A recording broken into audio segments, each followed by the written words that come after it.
Isn't he Mexican? Colombian. He calls himself American. What is this? Anchor Baby. And in this corner, it's the American Anchor Baby. Daddy's home. That's an offensive term. People find that hurtful. You mean it's not politically correct? Excuse me. I'll use the word anchor baby. You know, he's an anchor baby in Canada. Tell him we still rolling with Trump, too. Anchor baby, the whole thing sounds horrific. You're just making it sound like immigrants are these horrific, greedy people. Ustedes pueden aceptar mi negocio o aceptar las consecuencias. Plata o plomo. So you would be considered white, in my opinion. You're the blackest one in this room. I think so. And what happened was his mama got pregnant on the other side of the border. And then a few hours before, just before it was time for him to pop out, she jumped across the border and let him fall on American soil. So he became the anchor baby. You don't call him the anchor baby for nothing. Amazing. We like this anchor baby, right?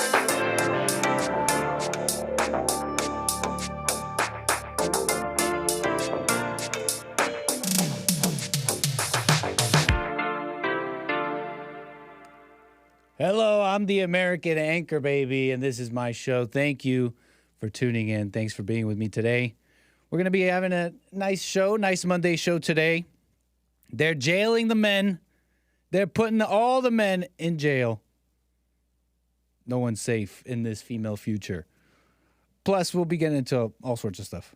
We'll get into this, that, and more, and your calls as well on the show. If you want to call in, 888-775-3773. If you want to get in on the air and talk.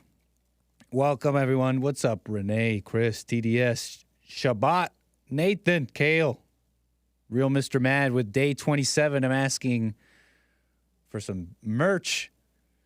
Thank you for that, Mr. Mad. I haven't forgotten. I don't want to just slap a hot dog on a shirt. I got a nice idea. And I'm a slow worker. That's not good. Not good, fellas. Mexican, except I'm not. But I'm gonna take the blame. I'm gonna take the excuse. Thank you, DJ Onpa. What's up, Carver? Welcome. So, thanks to everyone who joined on Friday. We had a smooth flight. That was great. Thank you, everyone who joined on Friday for the flight. Everyone who bought first class tickets and all that. We landed smoothly, LaGuardia International in New York.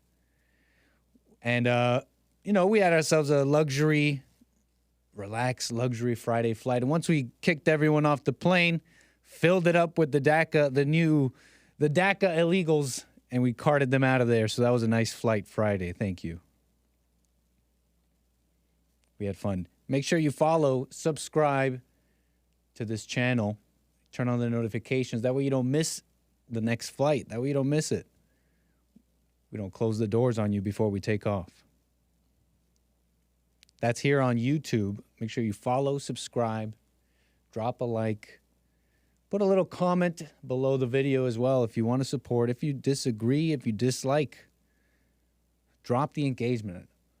I'll try and respond to those that disagree. All that is great, though. You can also call in. And you can follow over on Rumble. It's rumble.com/American Anchor Baby. What's up, Being Enlightened Till I Rise asks, isn't Nick a Mexican? Nice. Thank you, Being Enlightened Till I Rise. What's up, y'all in the chat? TJ Hilliard. Hake Report and Dennis 2020. Thank you for keeping it going over on Rumble. So I'm sure all of you woke up to this as well. Headlines of Russell Brand.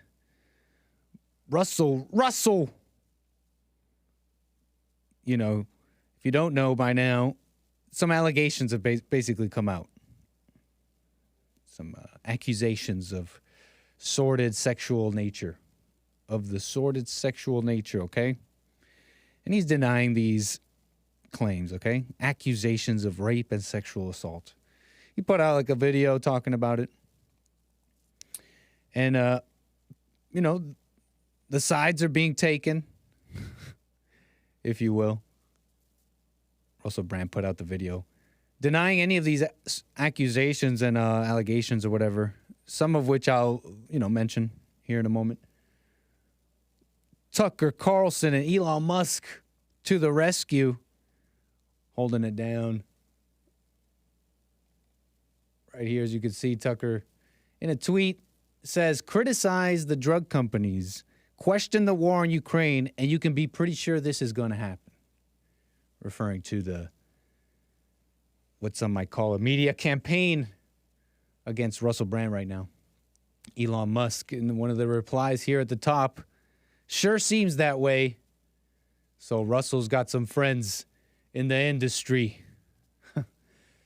And if you don't know about Russell Brand, I don't know too much about him either, but I know that he, was in Hollywood, an actor, maybe even a musician. I know he's got that foreigner accent. Not one of these accents either. But he, in recent years, has kind of turned over a new leaf, if you will. Right? Become an enlightened individual. He calls people who watch his content awakening lovelies. Hello, oh, you awakening lovelies, because you're all awakening. You're in the process of enlightenment. As I too am Russell Brand. He's taking a bit of a spiritual turn. Speaks about God, conservatism, I think even Christianity. He may even be a Christian. He's changed his ways.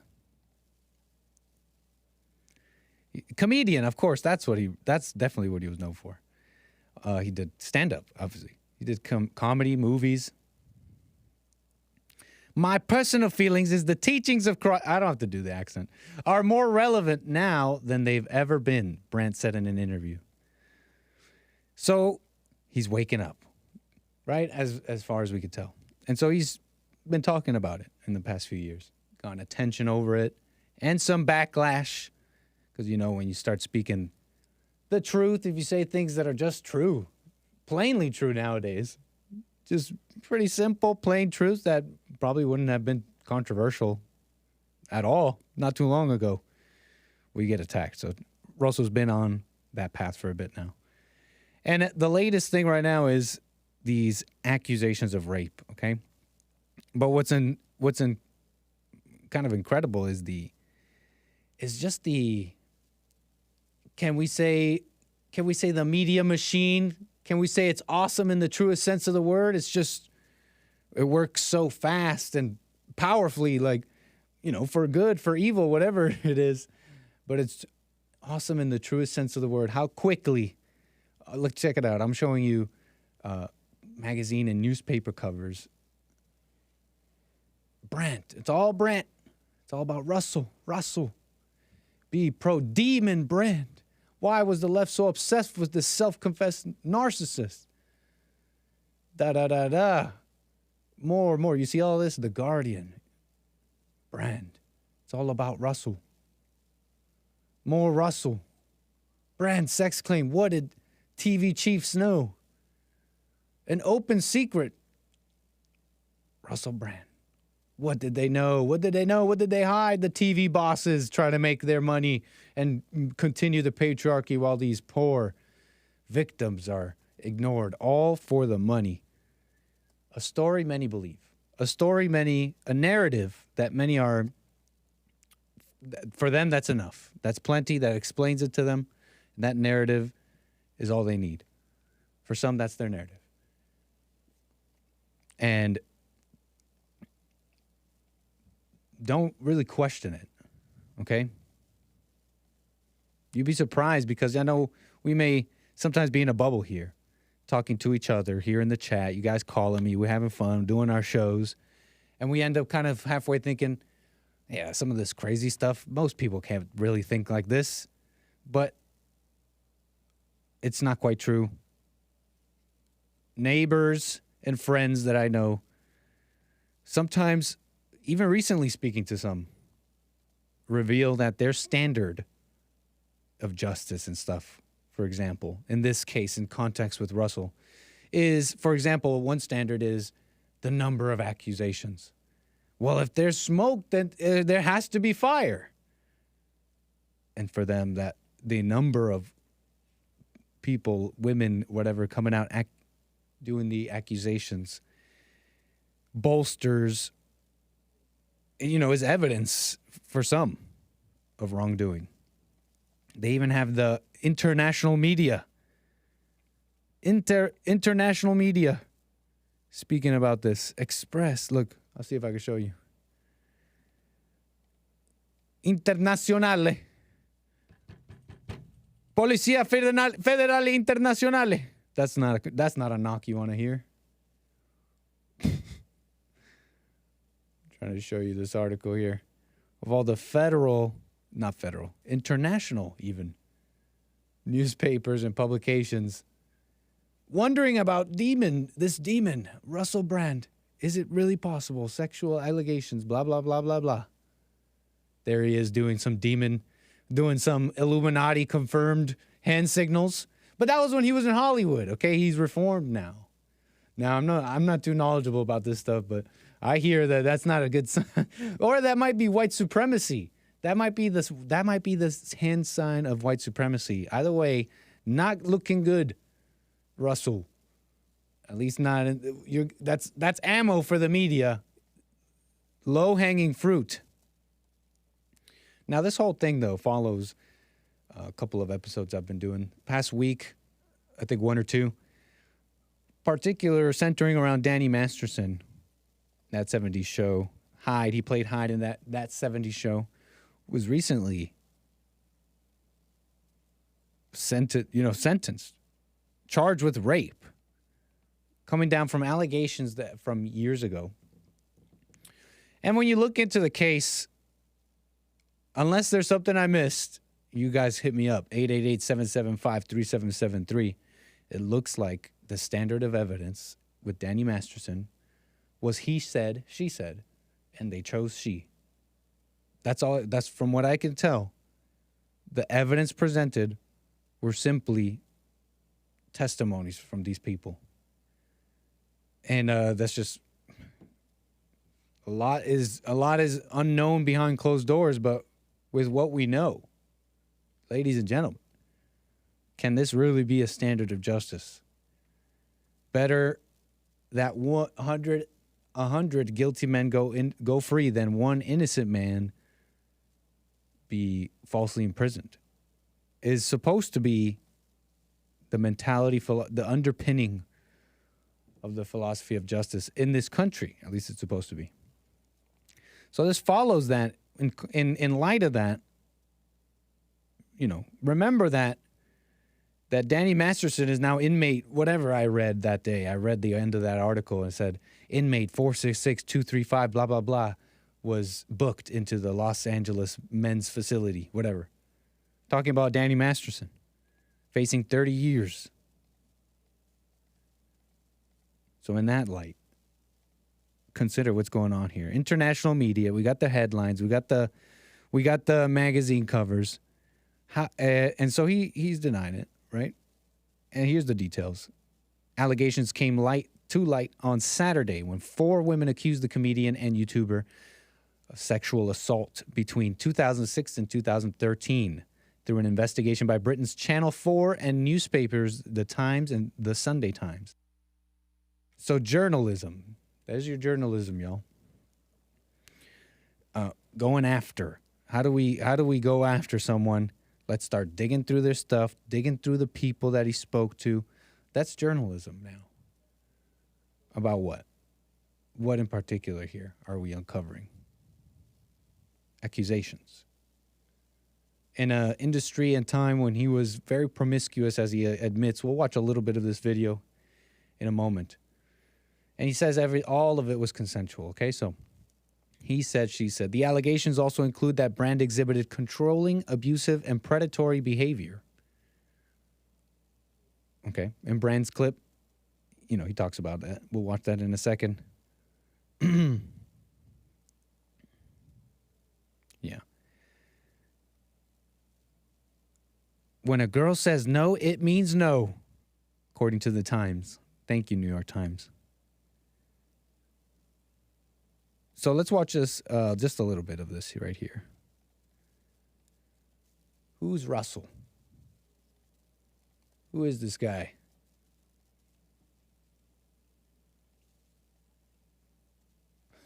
That's what he calls them. Awakening wonders. He not only took like a conservative, more spiritual kind of turn in his career, life, or whatever he's doing, but he's also got a bit of like a Swami, enlightened hippie vibe. And I'm not criticizing it. It's just his vibe. You enlightened lovelies.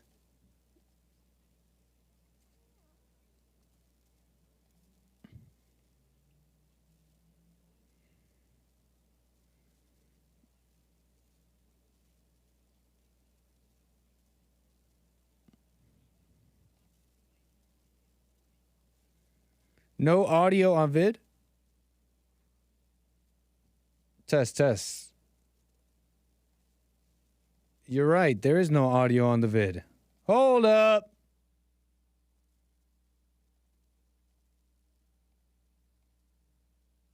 Test. Okay, that should be good. We're listening to Russell. You enlightened lovelies. Let's watch.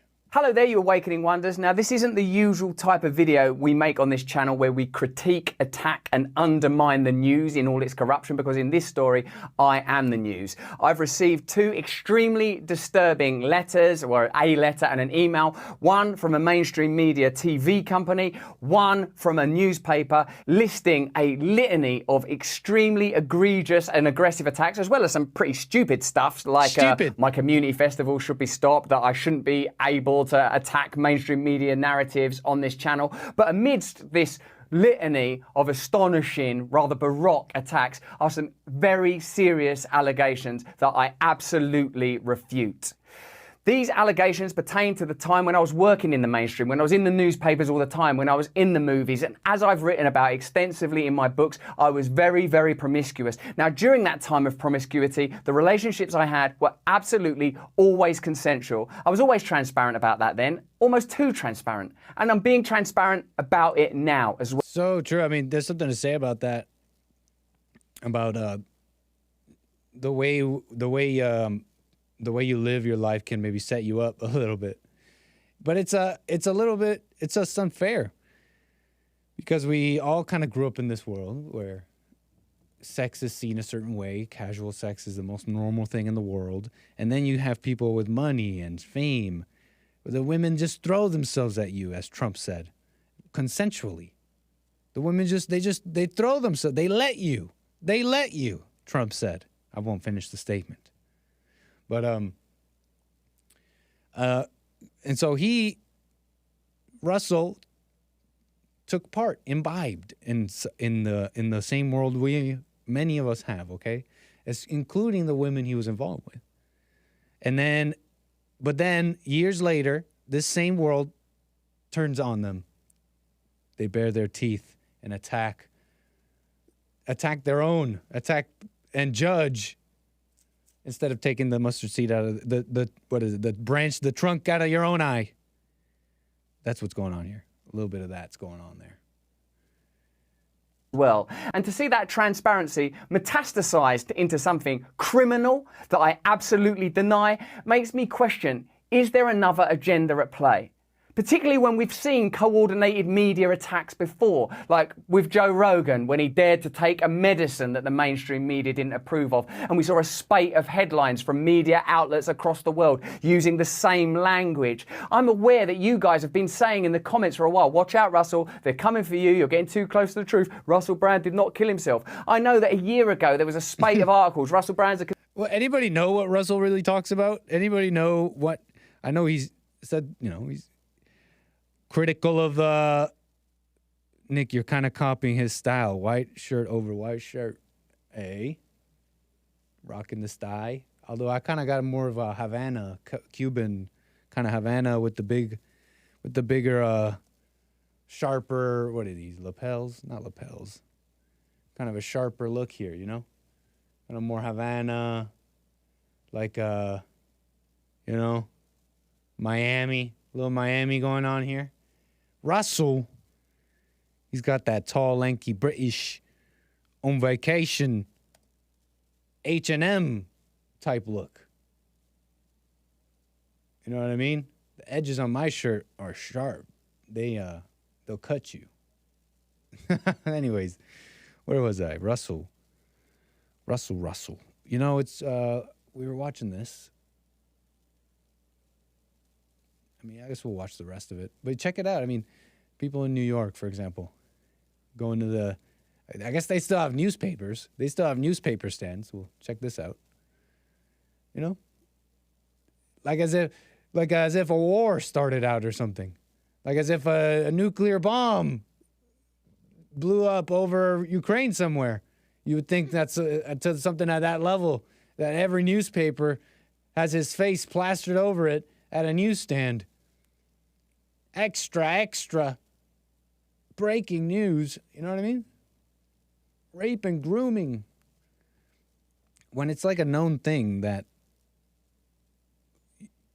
this may be crazy to say, but even young women, underage, you say, that obviously underage, but even they throw themselves at people like this. You know, it reminds me of, who was it? Who's the guy? Is it Led Zeppelin?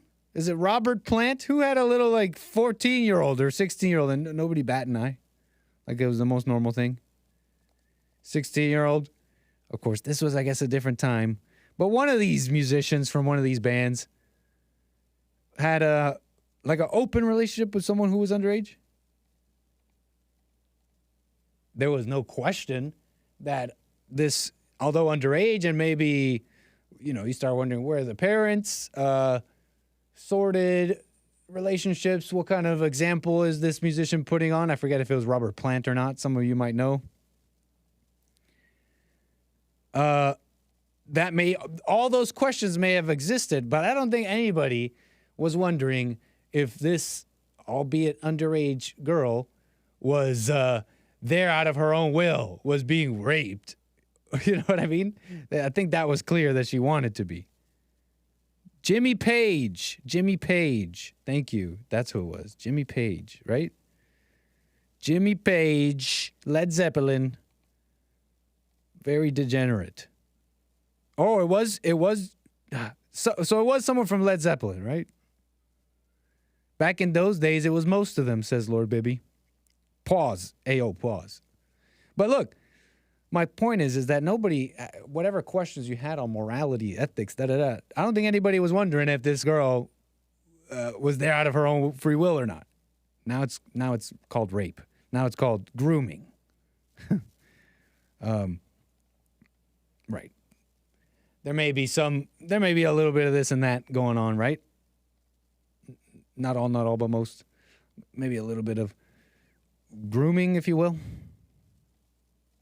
But it's crazy, you know, they find every little thing now.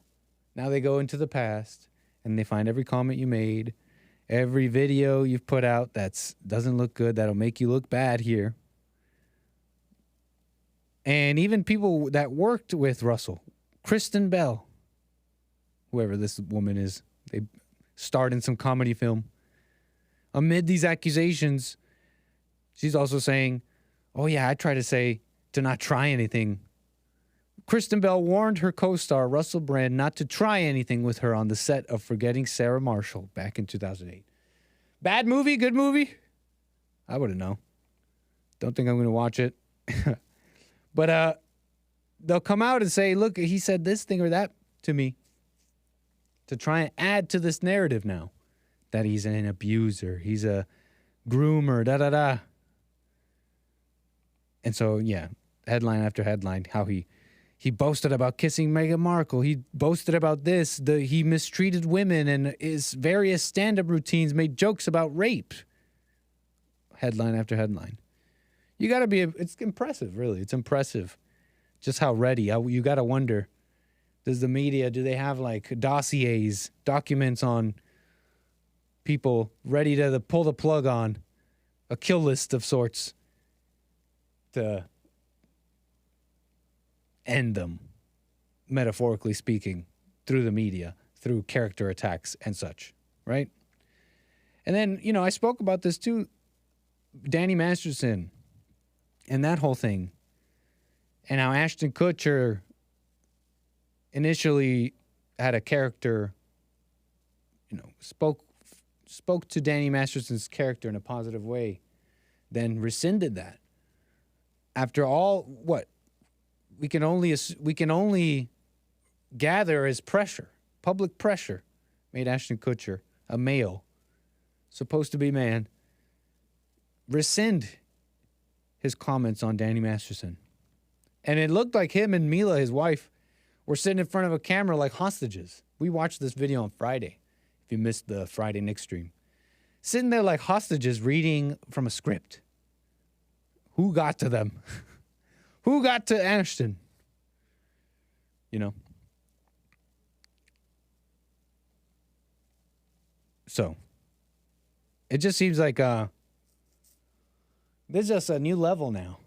It feels like that with these past few stories here. Russell, Danny Masterson, like, how much farther of a drop are we going to go? Because it feels like not only is it not really being spoken about, maybe there's a fatigue to the whole story. Men's rights activists are seen as cringy or something. And I think I understand it a little bit, because as much as there's issues with men and women and attacks on men, there may be a bit of a fatigue because nobody wants to hear a man complain. Nobody does. So when hearing about whatever problems face men and all that, there's a double-edged sword here, in that also nobody cares. But I speak about it not out of my heart doesn't go out to the men. This shouldn't be doing this to you, man. They shouldn't be divorcing you or not letting you see your children or accusing you falsely and all that. It's not a heart goes out type thing. But it's two things.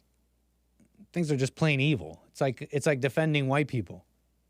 It's just because it's right. It's wrong what's happening to them. It's not out of a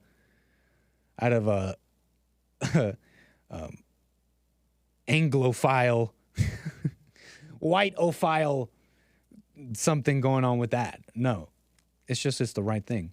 But also because the world doesn't realize, you know, most people in the world don't realize that when attacking men and or being a useful pawn for the female future, if I may use some terms here so that you can follow me, where my mind here.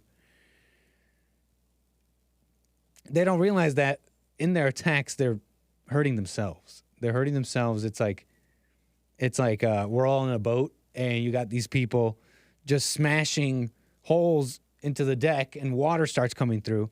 And you try and tell them, don't do that. You're going to sink the boat. If you do that, we're all going to sink. But they respond to you saying, no, but you don't understand. This wood is oppressing me and it needs to be destroyed. So I don't even feel bad for the wood, which is the men in this case, in this weird, I don't know. Hey, maybe you're following me. Maybe you're still following me here. But it's not about feeling bad. It's not about my heart goes out. Because a lot of times men kind of get what you deserve. Even like Russell Brand in a weird way. I'm not saying the accusations are right. That's just wrong. If they're false, which it seems like we can only say he said, she said. So we can't, why should we even take a side? I would say it's a mistake to do so. That's why it's so wrong for people to just go along with this. That being said, hey, this is a family show. Wait, what did I say, Rome? What did I say? Help me out. Did I say something not family friendly? But where was I? He said, she said.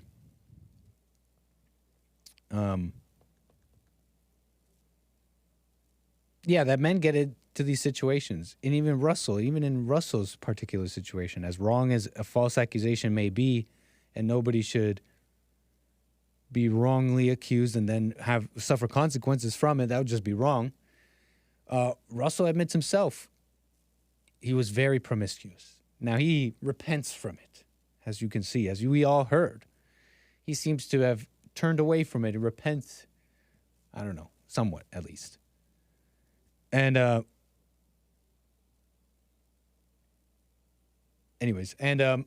he admits himself being very promiscuous and being very transparent. And it's funny because he thought that this would protect him, that this was a positive thing, being transparent in the way he was. At least you couldn't lie about him, is probably his mentality. And so you could see how, in some ways, you put yourself in those situations. Yeah, he didn't know any better. That being said, these are the lives we live, and what happens. You can understand what I'm saying here, right? Okay. Everybody gets a little blame. We love victim blaming. I love victim blaming. So anyways. So it's not a heart goes out thing. Right, that's where I was. It's just that it's wrong. And you're going to sink the ship, ladies.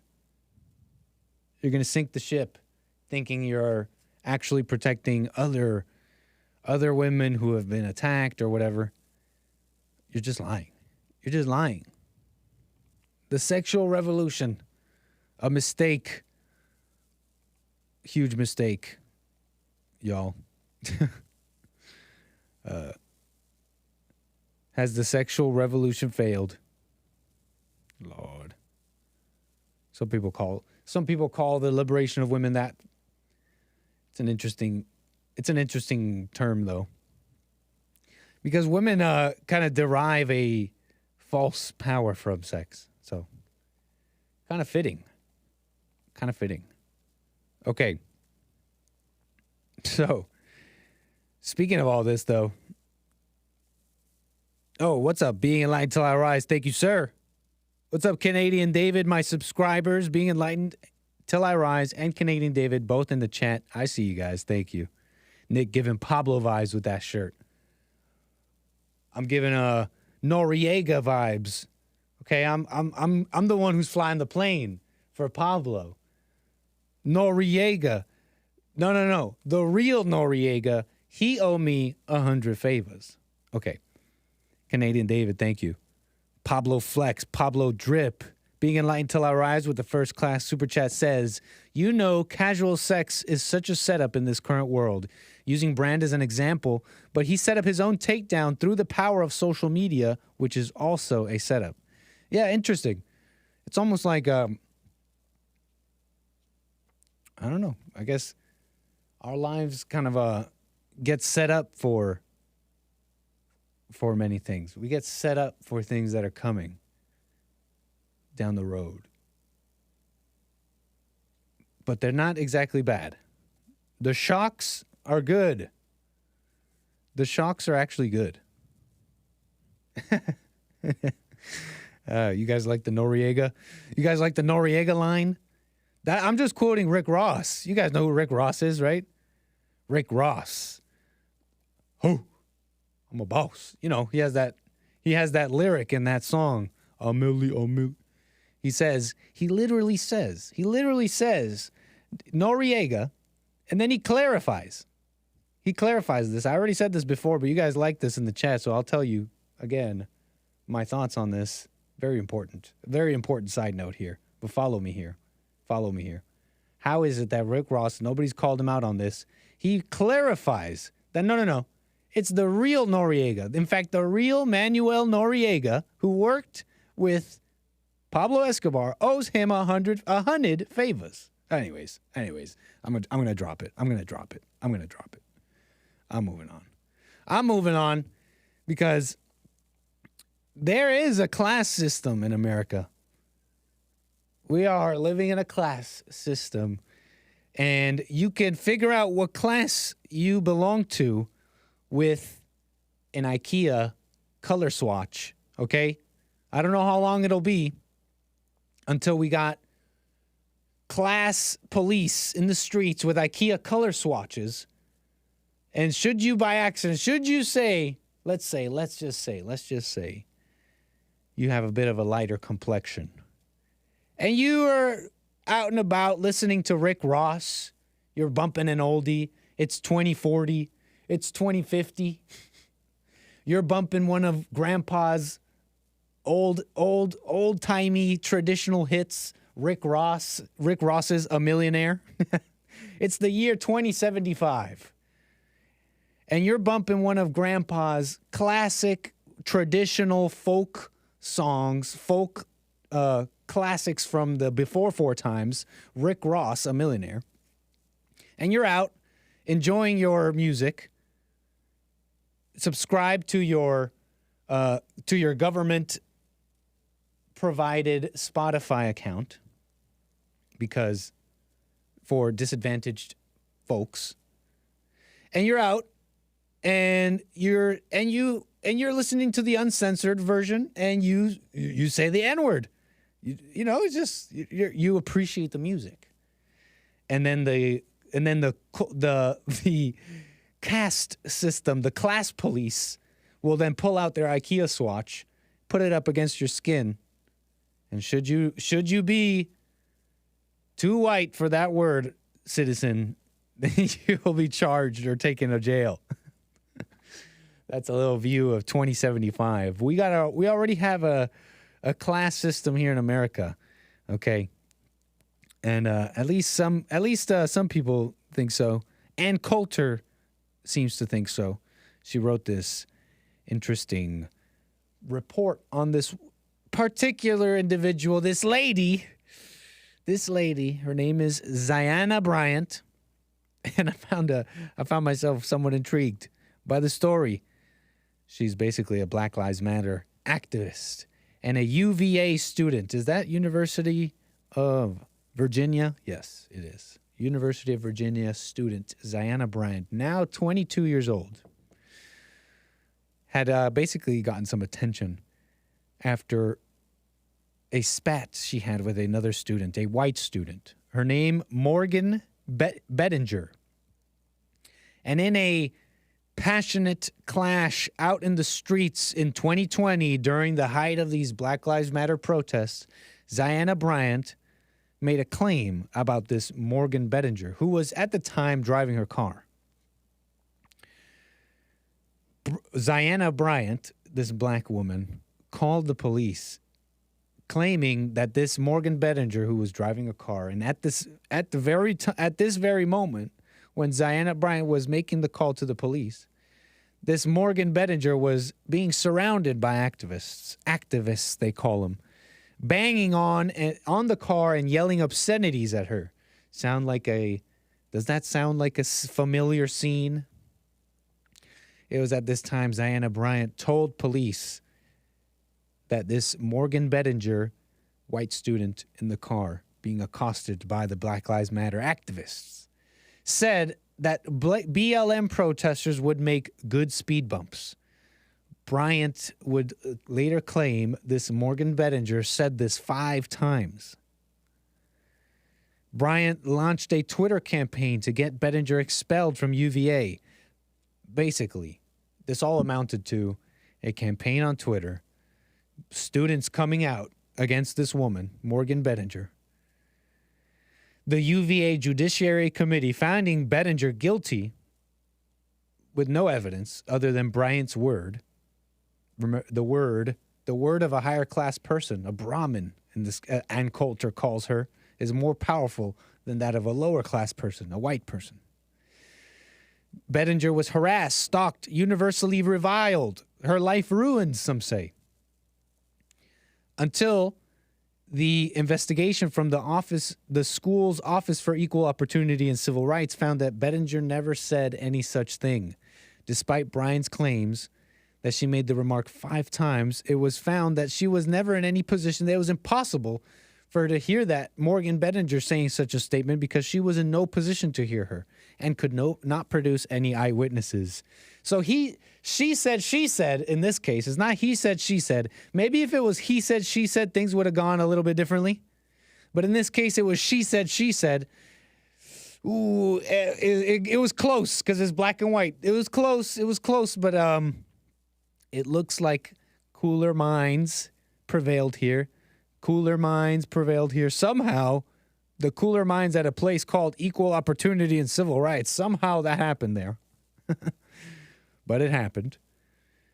Morgan Bettinger on the show. That's a good idea, Carver. Let me make a note of that right here. Morgan Bettinger. Morgan Bettinger. Okay, I don't need to go crazy. I don't need to turn Russell up to 120% here. But this is, I'm not laughing. You're laughing. This is 𝒐𝒊𝒂𝒎 Bryant, okay? I'm not laughing. You're laughing. Mildly.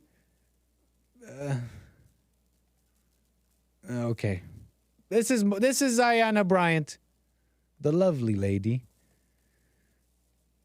accusing this Morgan Bettinger. And Coulter says she's a Brahmin from that Hindu caste system stuff that we talked about recently. I believe Brahmin is the top echelon, the upper echelon in the caste system. But it's crazy, you know, I mean, so all that happened, right? Morgan Bettinger found not guilty. She still already got the public backlash, you could say. The damage was done. So what is this 𝒐𝒊𝒂𝒎 Bryant doing now? What is she up to now? LMFAO mildly. We got 𝒔𝒐𝒄𝒊𝒂𝒍�. No. She is kind of cute, okay, guys? I know you guys might disagree, but she's just quite large. And here's the thing: I've seen larger ladies who are absolutely cute, and you see a really cute skinny girl amidst the marble, if she can only be chiseled out amongst the macronutrient marble, within the prison of flesh exists a cute skinny girl. I've seen larger ladies, some you might even say fat, but I've seen, some larger set ladies. For whatever reason, they could still be quite cute. Okay, you guys don't lie. You guys know what I'm talking about. Ankle Baby got low standards. I'm talking about within the marble, chiseled out. Okay, there. You guys are lying. Maybe you guys don't think 𝒐𝒊𝒂𝒎 Bryant is cute, but you guys know that there's some. Look, what about this photo? Okay, see, she could be 𝒐𝒊𝒂𝒎 Bryant. Okay, within the prison of flesh, there's a cute girl there. Look. Am I wrong? Fellas, don't make your boy look bad. You know I'm not wrong. Hold up. Wait a minute.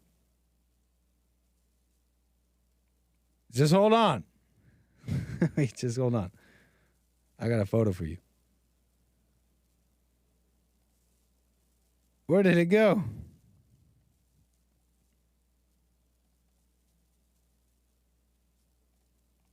Oh, I'm on Yahoo. You would think the search engines would be at least comparable. Is Yahoo really that bad? That's why I always go to my uncle Google. He never lets me down. He might lie. He might lie a little bit, but at least he's not lazy like Uncle Yahoo.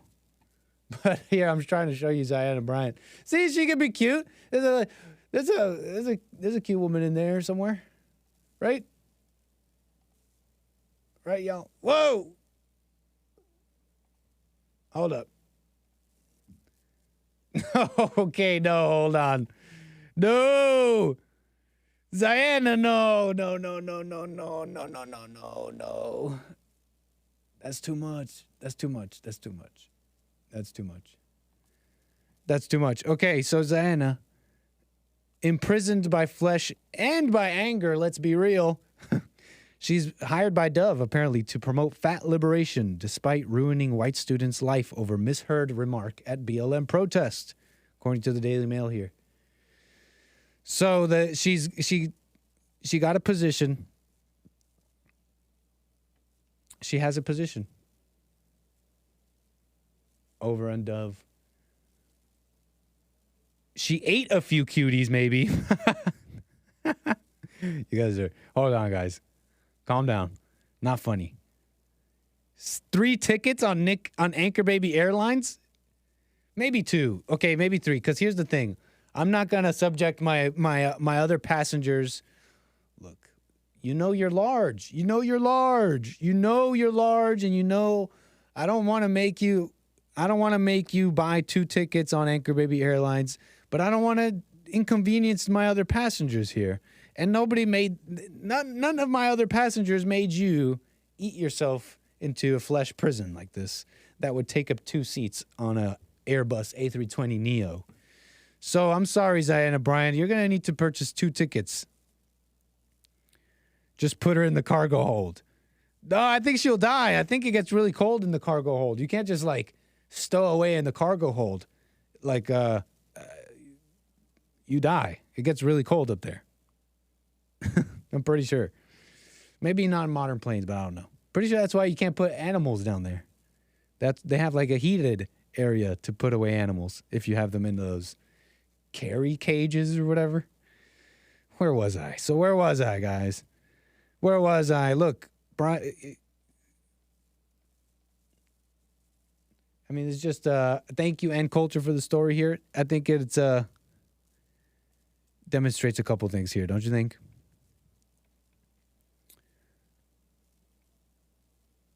What are you guys still going about it? Blubber, she be aight. Keep her warm. Oh, I see what you guys are saying. She's got the blubber to keep her warm. Okay. I understand. You might not be wrong about this. I don't know if fat on a person works the same, though, as like a whale. That's slanderous and libelous. I don't think it works the same. I think all that fat on a person just makes like your heart, it just makes it harder for your body to work. So you'll be up there in a cold situation and your body might give out, some kind of heart attack or something. It has to like work harder to keep your body in homeostasis.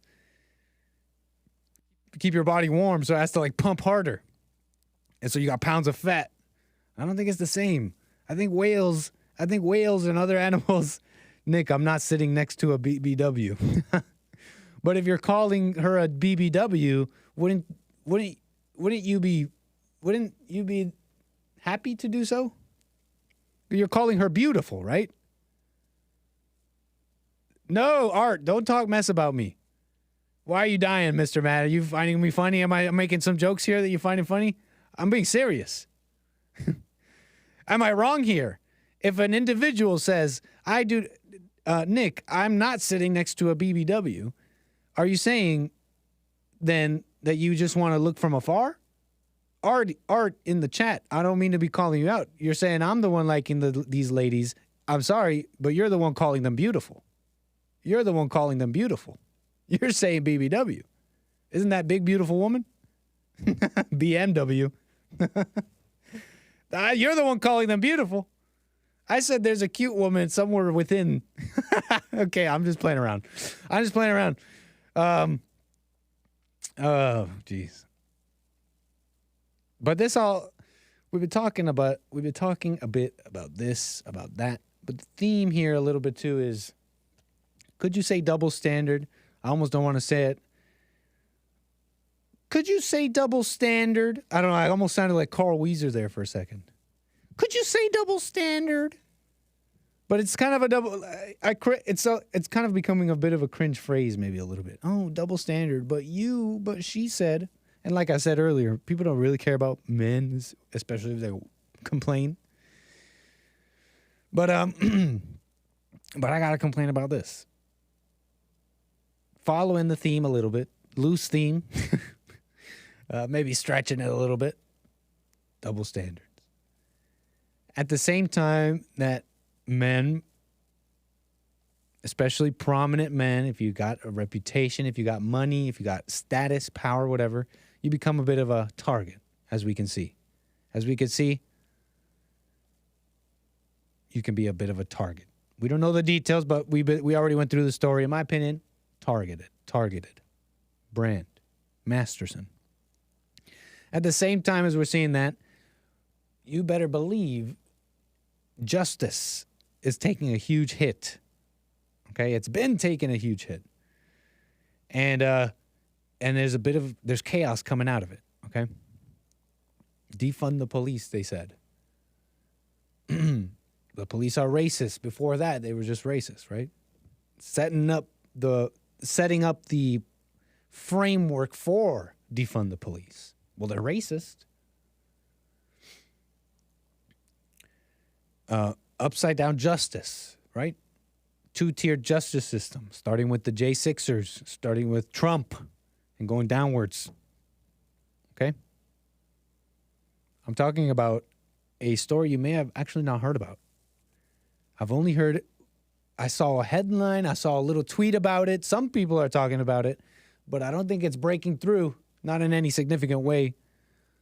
Pedestrian injured following a hit-and-run crash in northwest Las Vegas. Did you hear about this? 64-year-old man was apparently run over by joyriding black teens, they called them, purely, senselessly. 64-year-old man on a bike, riding his bike, run over senselessly. Okay? Died of his injuries. Let me show you how the media is reporting on this. Retired police chief killed in bike crash, remembered for laugh, love of coffee. Right on. Believe he leaves his wife of 35 years. I think he has kids. I think they're older now. I don't think they were still at home. Retired police chief killed in bike crash. Oh man, how unfortunate. How unfortunate it was a bike crash. Whew. We should be safer out here. Ladies and gentlemen, be safer. It's dangerous sometimes riding a bike because you can be involved in a bike crash. Right? Now, some of you might have already caught this, but that's an interesting way of writing a headline when this involved a joyriding juveniles in a stolen car, and then you can see it on video, they run over this guy out of pure sport, out of pure wildin'. So let's see the bike crash. Let's see the bike crash here. Las Vegas Review Journal. Oh, man, it's just so unfortunate. A bike crash. Man, anything can happen these days, right? It's like just anything can happen. We got to be aware because you can be involved in a bike crash. Oh, there's video? Let's see how the bike crash went down. All right, go. There might be swearing, so I apologize. Go. Keep moving.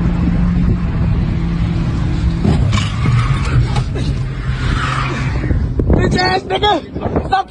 Sorry about the swearing. Fucking shit, bitch! Stop talking shit! So it looks like they were messing with some other driver there.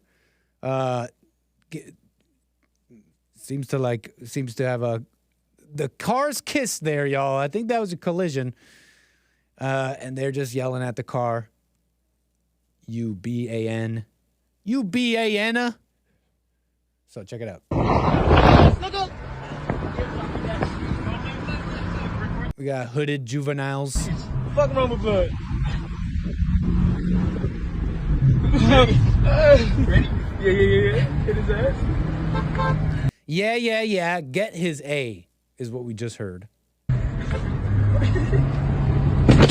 Okay, so I mean, I don't want to get in trouble or anything because this man does die. He doesn't die here at the scene. He doesn't die right here or anything. He dies from his injuries later. But I mean, as you can clearly see, all morality, all logic, morality, decency, really just plain civility, plain out the window. amongst a subset, amongst a virulent. Is that an okay word to use here? Help me out with the English, y'all. I'm an anchor baby. Amongst a particularly virulent swath, criminal element of the blacks, which is, there's the criminal element. This particularly violent, careless, criminal element of the blacks act like this. They've thrown logic out the window. They've thrown any semblance of civility, decency, just out the window. Super predators, as someone called them once. What in the actual F? Yeah, so yeah, as you can see, yeah, pure insane, man, pure insane. As you can see, I mean, I'm not gonna play it, but this is the bike crash. This is the bike crash.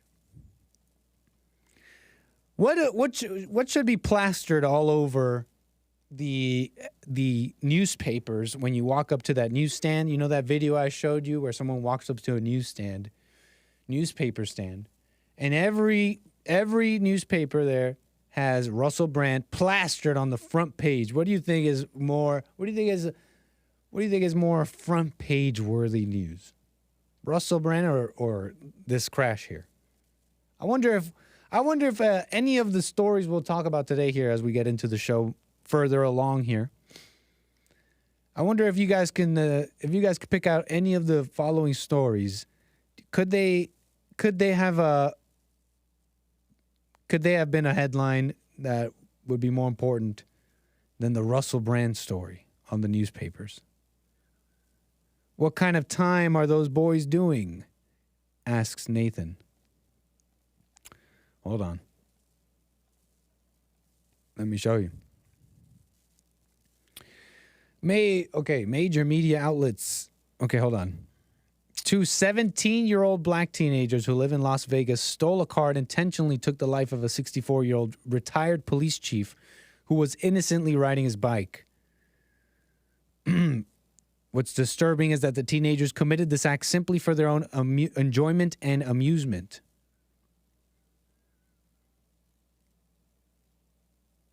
On August 14th, Las Vegas Metropolitan Police arrested 17-year-old driver of the Hyundai who fled the scene after intentionally running over and killing Andreas Probst. Okay. Murdered that man for laughs. Wow. Bike crash.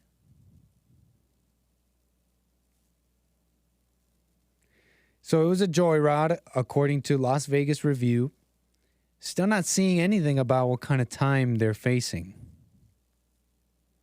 I wonder if it's 30 years, like Danny Masterson, the over 20 years or whatever, Enrique Tarrio, Proud Boys, Joseph Biggs, 17 years, for being like a pretty much normie guy, the nicest normie guy who was on InfoWars, fine, and the Capitol.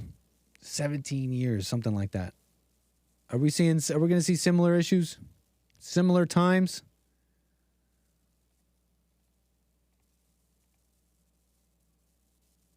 That's why, I reported on this too. That's why they have these like city curfews. They have these citywide curfews in some of these cities. Baltimore City comes to mind. That Baltimore City has like maybe someone can confirm anybody lived there right now, but from as recently, like pretty recently, I can confirm they have these, city curfews. You got to understand that you got mobs of youngsters, just a bunch of youngsters out in the street causing mayhem. Mayhem. It happened smack dab right here in the middle of the Inner Harbor Easter night around 9 o'clock, right here along Pratt Street, right in front of the Shake Shack. I mean, this is just one instance, one such instance. This is in Baltimore. I mean, he's talking about a mob. Okay, we're not getting footage of the mob. I just happened upon this video. Shake Shack. Police say there was a huge crowd of young people here Police Commissioner Harrison saying a crowd of about 200 young people, and police came in to break up a big fight in that crowd. 200. How do you control a crowd of 200 teens? They're just teens. They're just teens. And so,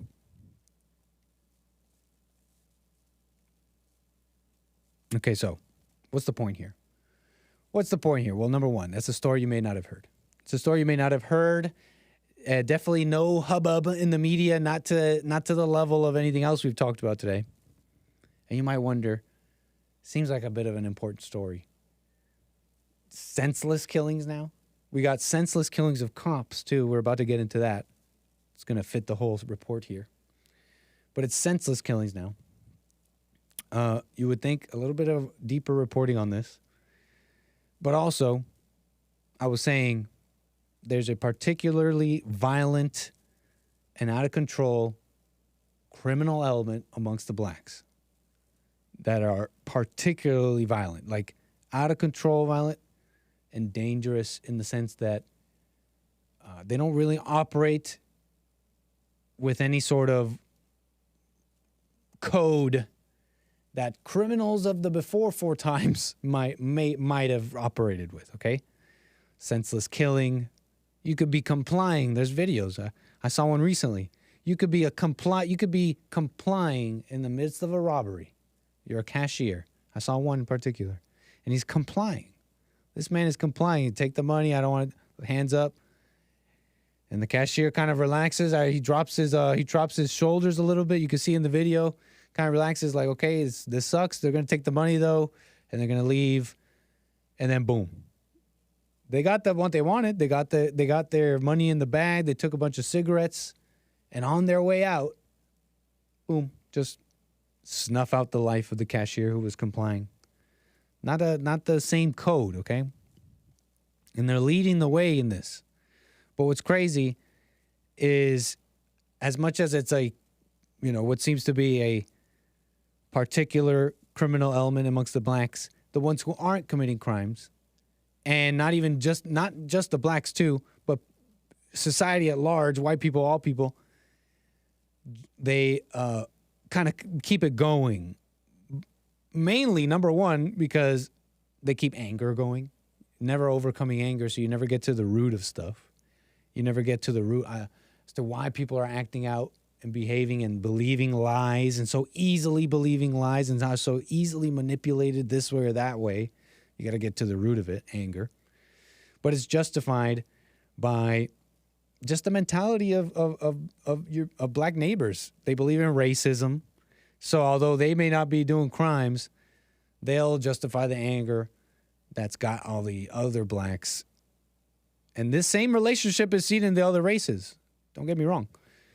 But that's got them acting that way in the first place, okay?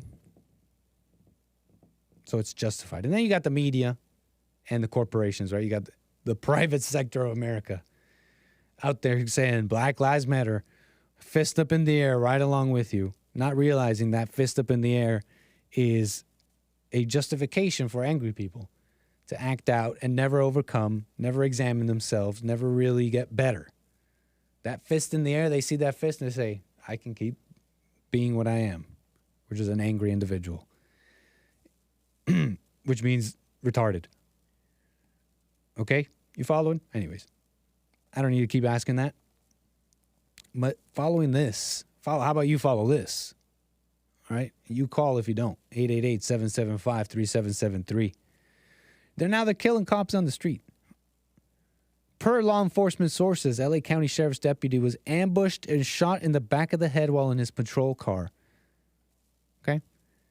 That's the Mad Max kind of the point we've gotten to. Mad Max.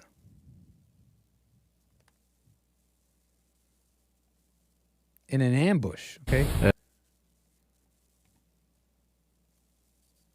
Law enforcement. I mean, it's not just a life, it's not just a person, as much as that carries its own weight, but it's the implication. The implication, you can kill the law. you can literally shoot and kill the law. What does that mean? It means you're above it. It means you can kill it. You can kill the law. The law means nothing. It's what it represents too, besides this life being snuffed out, right? And we want to take you to the Antelope Valley Hospital, where the Sheriff's Department is about to hold a news conference concerning the deputy who was shot earlier this evening. Let's listen in.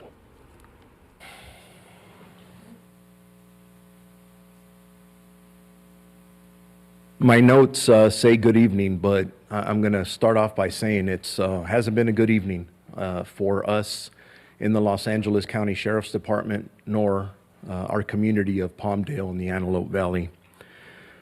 I'm here to brief you on details regarding the murder of Deputy 𝒔𝒂𝒊𝒂𝒍𝒔. The information I provide to you is very preliminary and is what we know at this time. As frustrating as it is to all of us and all of you in our community, we will get more information, but with your help, and that's part of why we're up here today. This evening at approximately 6 p.m., our deputy was on duty, in uniform, working in a patrol car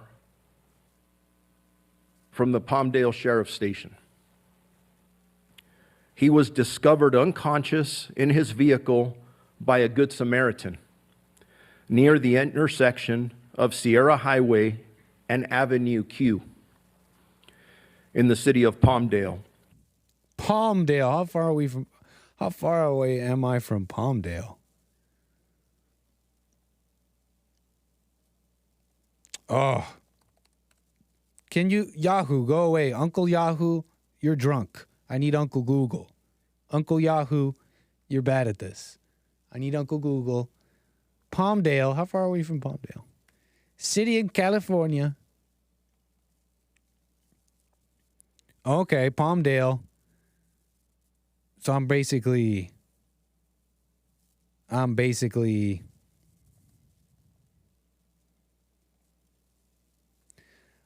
an hour away. Palmdale. Okay.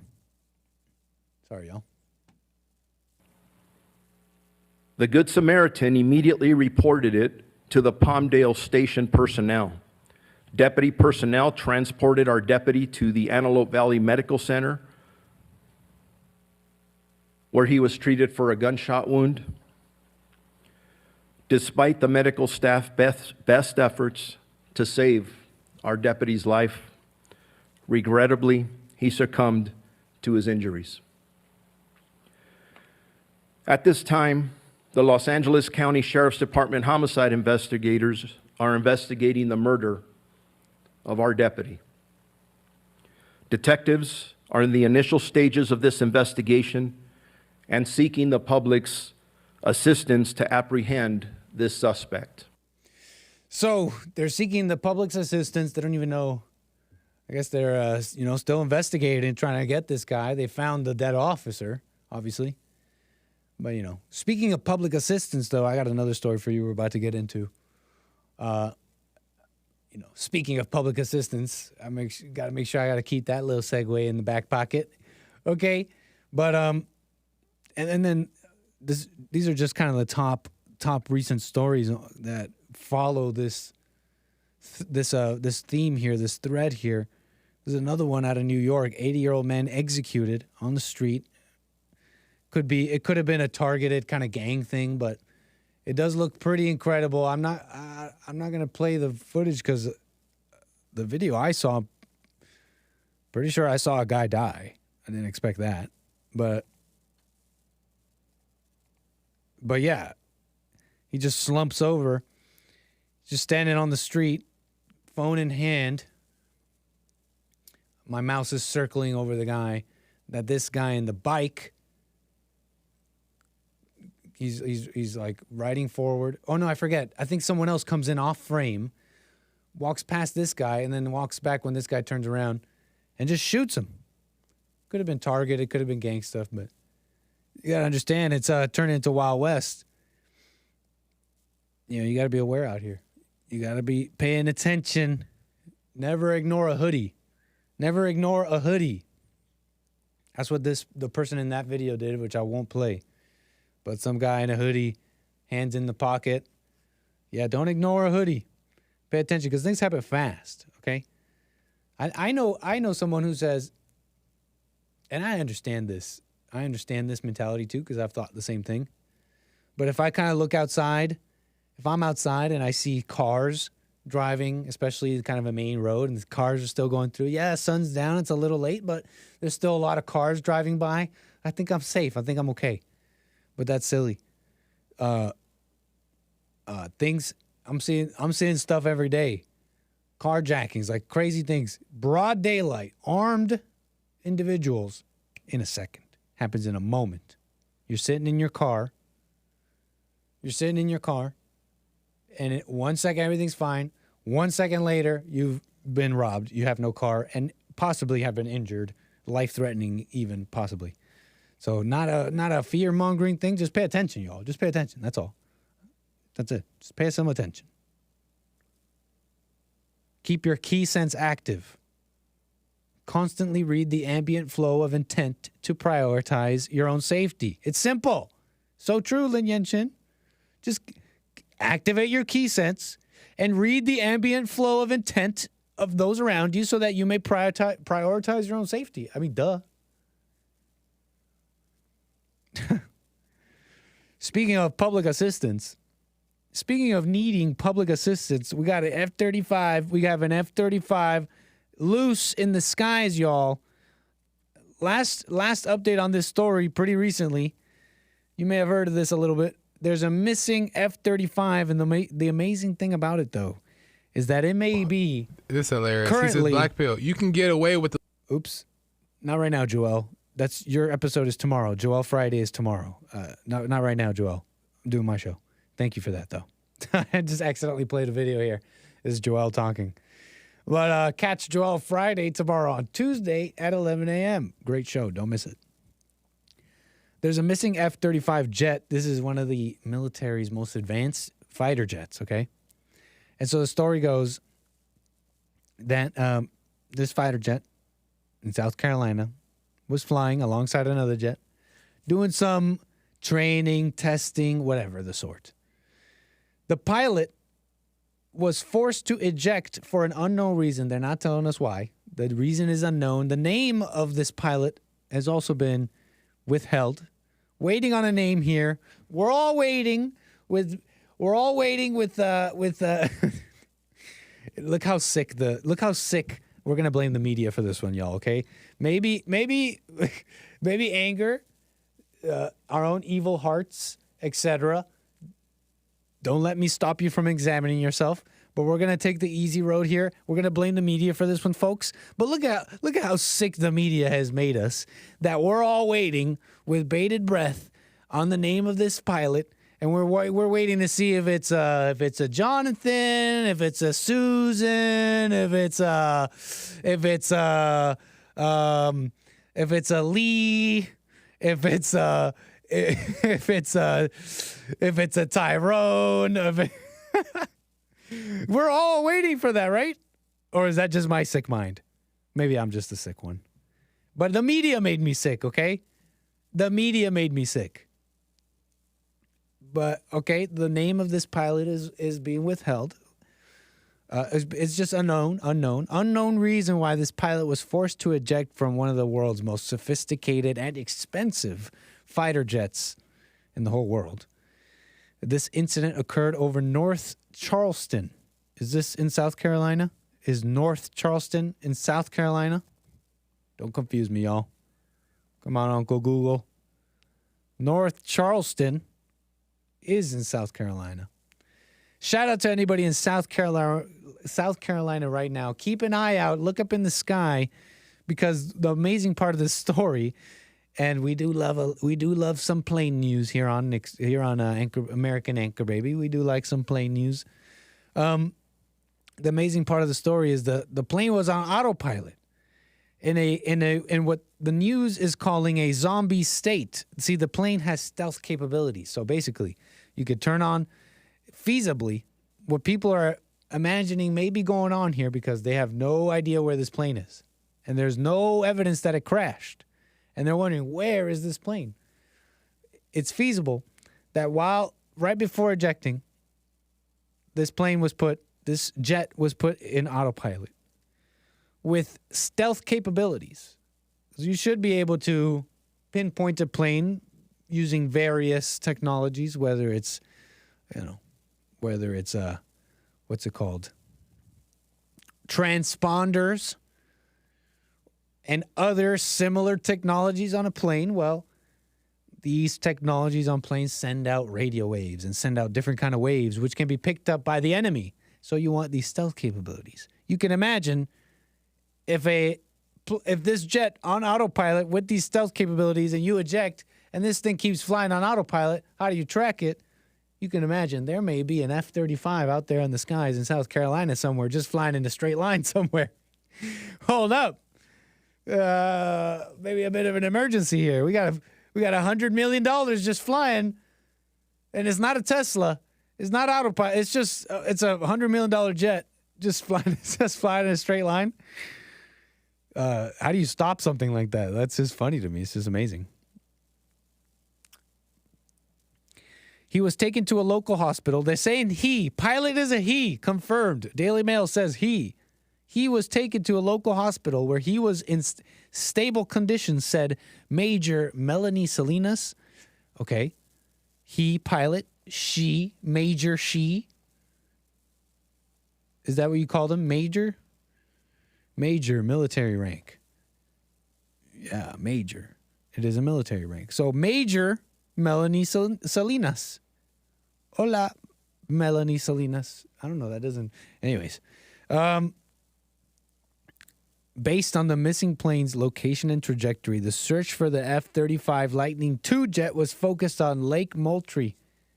Officials have said they have no evidence that the plane has actually crashed, and they are now asking the public for any info. Missing jet report.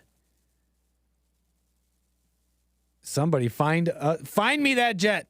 I want that jet. I want that jet on my desk right now. I want Spider-Man.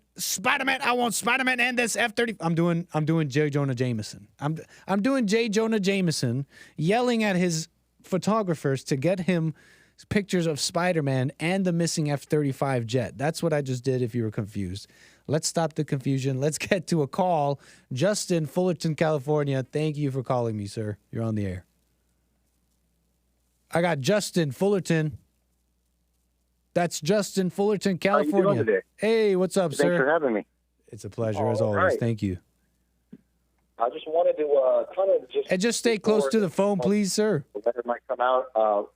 I'm losing you there. I wanted to read a little bit of a memo from... Hold up, Justin. Can you hear me? Yeah. Okay, you're coming in clear now. We were losing you there. But it sounds like your phone's clear now. Thank you. Yeah, I just have that 3G. I don't have that fancy 5G. Come on, man. Got in the LTE. you got to start beaming the radioactive... Start beaming radioactive waves into your soft body. That way you can communicate with me better. Okay. Nice. That was easy. Right. Thanks, Justin. Go ahead. You were calling in about what? All right. So I wanted to read a private memo that I received from the president. A memo you received from the president? Yeah, I received it, right? So there's a website, and it's on securewire.com. It says the private memo from President what is that? Donald J. Trump. And you be the judge if this is authentic, but a little excerpt. He says... Slow down for me, Justin. I want you to read this. I want you to read this. Two things real quick. It sounds like you may be going away from your phone so that you can read this. It must be on your phone somehow. You must be going on speaker or something so that you can read this. Is that what's going on? Yeah, I can turn. That's turn off fine. speaker. You can be on speaker so that you may read this. Just be aware of that. Put the phone a little closer so that we can hear you a little better. How about that? All right. That's working. Number two, help us out here. You're saying it's a memo. Are you saying you're not sure if it's from Trump or not? Yes. So you're unsure of its validity. And how did you receive this memo? Directly to my phone. And from text message that I subscribed to the president's election campaign. Gotcha. And when you subscribed to this initially, this thing you subscribed to was at least initially affiliated with Trump? Yeah, as far as I know. I'm following so far. Okay, so you got the memo. Yeah. Go ahead. Okay. Regarding the Department of Justice seeks gag order against me. I guess there's some type of prevention for, his ability to communicate his side of the story. That's true. He goes in front of a judge.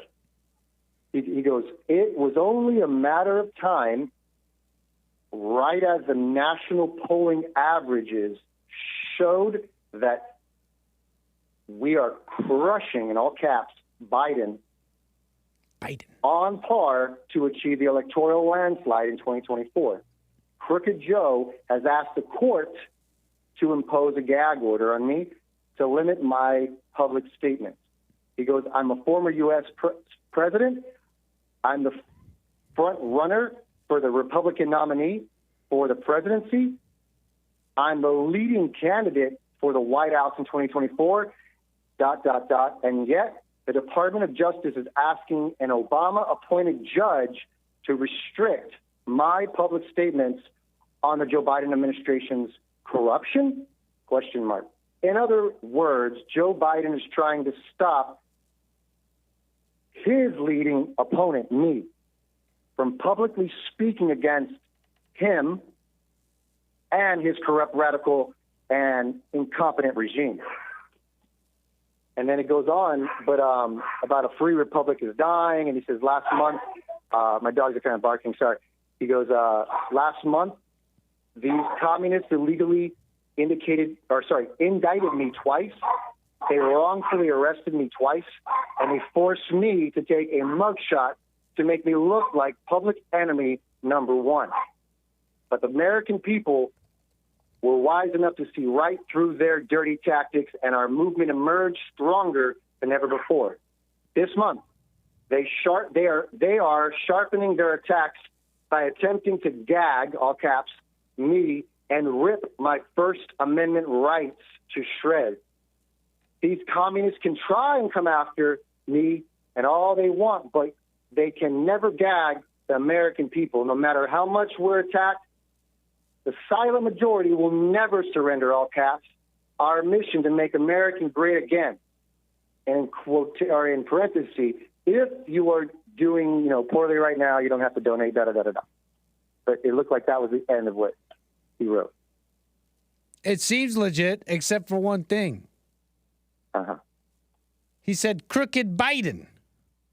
He doesn't call him that. He calls him Sleepy he calls Joe. Him Sleepy Joe. Yeah, or I call him Creepy Joe, or both. Yep. That's a forgery. Oh, that's very good. Okay. That's a forgery. Maybe. All right. Okay. No, I'm playing. But I mean, there's I mean, I listened to the whole thing, and there's no real. It wouldn't be. It really wouldn't matter trying to confirm if it's a forgery or not, because it doesn't seem like this memo is attempting to make any claims that haven't been made. It's not attempting to change any stories or make different claims. You see what I'm saying? Just kind of repeating things that Trump has said. So whether he wrote it or not, or if it's affiliated with him or not, pretty basic in its accusations. In what I'm referring to is basic in the context that it's been said. Nothing too groundbreaking. So I don't think it's it wouldn't be saying it if Trump put it out or not. It wouldn't be like slanderous. So I don't know if it really doesn't. It's not important here, I think. Because I mainly agree with what it's saying there. At the end, it says about donating money, and I really don't. If I'm going to give money, I give it directly to my candidate. So I was just thinking if I should just let that go. But I thought that letter was pretty, kind of like on par, like with what's. What were you saying about the money thing? Well, they were asking at the end if you can, if you cannot, it's okay. But they wanted to see if people can donate, and I think it's great that the president doesn't want people to, donate if they can't do it. But I don't know how my little money is really going to make a difference. I seen that too in some recent ads and stuff that that it says that now, like it's something about don't even think about donating if you're hurting due to what these people are doing.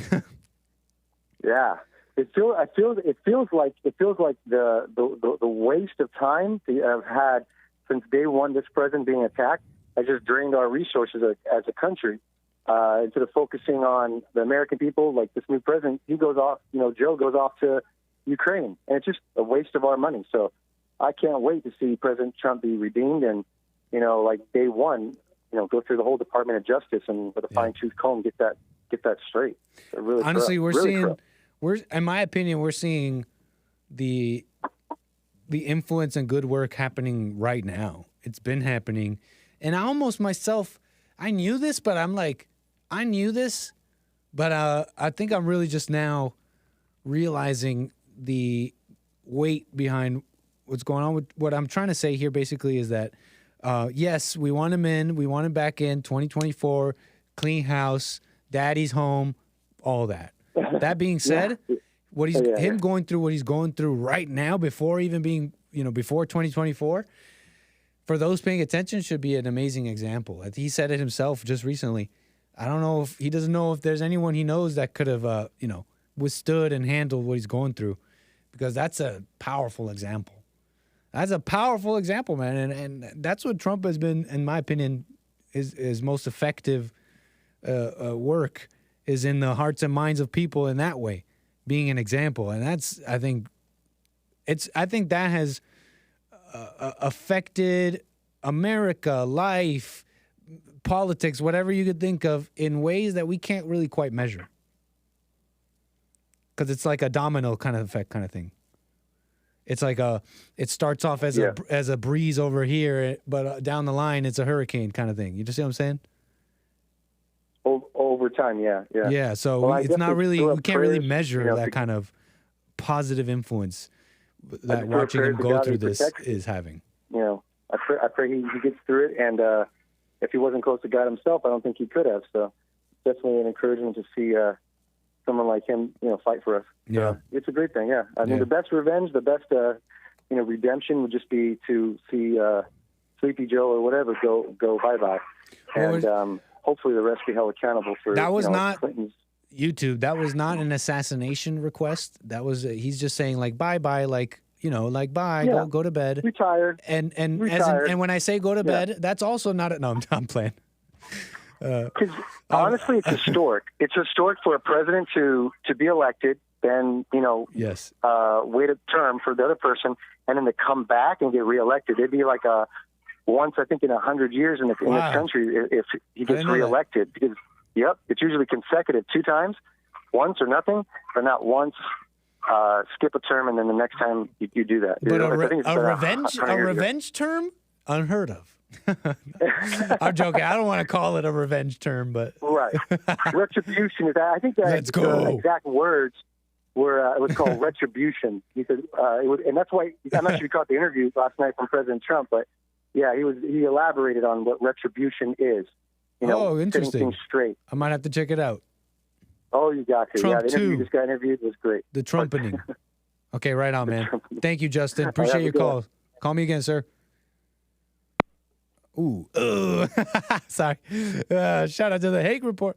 Don't like the click. I don't really mind the click. Although it's not very, it's kind of ghetto. It's kind of ghetto, and I'm ghetto enough on my show. So let's not add to it, all right? Let's keep the clicks out of here, okay? Let's change the smoke alarm batteries. Don't do the clicks. Okay? Come on. What's up, Internet Mansta? Says, howdy, Nick. Appreciate that.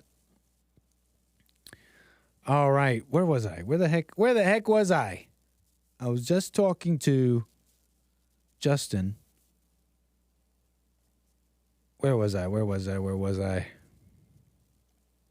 I don't think I thanked 𝒏𝒊𝒄𝒌𝒔𝒕𝒓𝒆𝒂𝒎 in Friday's show with some last-minute first-class super chats there. Thank you. No messages, just a thumbs up, and I think liking the music. 𝒏𝒊𝒄𝒌𝒔𝒕𝒓𝒆𝒂𝒎 with the back-to-back super chats there. I thank you for that. Big, mildly retractive woman. Nice, Canadian David. Being a light until I rise. First class super chats. Thank you, sir. Says, within the prison of flesh, there's a cute girl. That's a hell of a quote, Anchor Baby. You know what I mean? Who did all the marble statues? Who's like Michelangelo? No, not Michelangelo. Didn't he did the Sistine Chapel. Who's a famous sculptor? Famous sculptor, Italian sculptor. We need the Donatello. We need the we need the talented hands of Donatello or Amedeo Modigliani to carve this Ania Bryant out of her prison of flesh so that we may see the masterpiece God made beneath the marble, a.k.a. the pounds of fat. Amen. Okay, Jabrail NTP coming in strong, back to back to back. Super chats. Thank you, sir. Says, come on, man. With a smiley face, crying and laughing. Thank you, Jabrail NTP. Why? Why are you so nervous? Hey, why are you so nervous, man? Hey, man, why are you so nervous? Okay. Random attacks, cops killed, blah, blah. There's another random attack, but, you know, we kind of beat this one. We kind of beat this one to death, y'all. We did the F-35 story. We kind of beat the stories here, all right, y'all?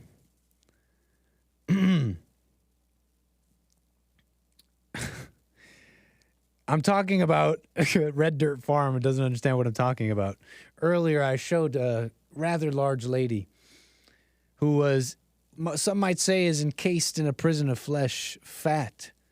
And I just made a comparison to an unrealized masterpiece that lies within a marble slab, yet to be revealed by the sculptor. You know what I mean? You guys are cracking me up. I see the calls coming in. I'll get to y'all. Thank you. 888-775-3773. What do I want to do next in the short time we have? You know, I talked about this on Friday. They're doing a commie takeover of the grocery stores in Canada. Now up there they have the Justin Trudeau can do something like that. They don't really have that localism embedded in the DNA of America. That it's, you know, it's supposed to be that the states and locales govern themselves. And the federal government is its own thing. But the states supersede federal law. I remember I have an old friend in Canada. He wasn't one of these Canadian sour grapes type people who, I don't know, there's like a general vibe of being sour grapes with the Americans. The Canadians will be. They'll be like, oh, Americans are so this and Americans are so that. America's racist. And then you'll ask a American about Canada and they'll be like, oh, yeah. They'll like barely even think about it. Like, oh, Canada? Yeah, they're like the nice people, right? They're like super nice, right? Right on. Take care. Right on. Carry on, Canada. Right on. Keep being nice, y'all. That's kind of the vibe I get. But there's one individual comes to mind, old friend of mine, who doesn't have sour grapes. He would tell me before I realized this, before I realized that America was at least was maybe one of the greatest countries in the world, the greatest country on this side of heaven. He said one of the reasons for that is because of the state law superseding federal law. It makes it so that you can really have your own place. And so he said that's why America is one of the greatest countries. Anyways, shout out to my buddy Sam, my buddy Sam. Canada doesn't have the same kind of localism in their DNA to protect against this. What happened is that Justin Trudeau, Prime Minister of Canada, basically warning, finger wagging and warning the grocery stores of Canada, you better bring your prices down. My middle class, I'm being Justin Trudeau right now if you're not following. My middle class that I adore and love and I'm here to watch out for, they're hurting right now. They're hurting. You better bring those prices down or we're going to do something. I don't know what it is. I'm leaving nothing off the table. We're going to tax you guys or even worse, ... He left that as an open he left it totally open. nationalizing of the grocery stores, huh? Anybody, does this draw any parallels to history at all? The nationalizing of grocery stores.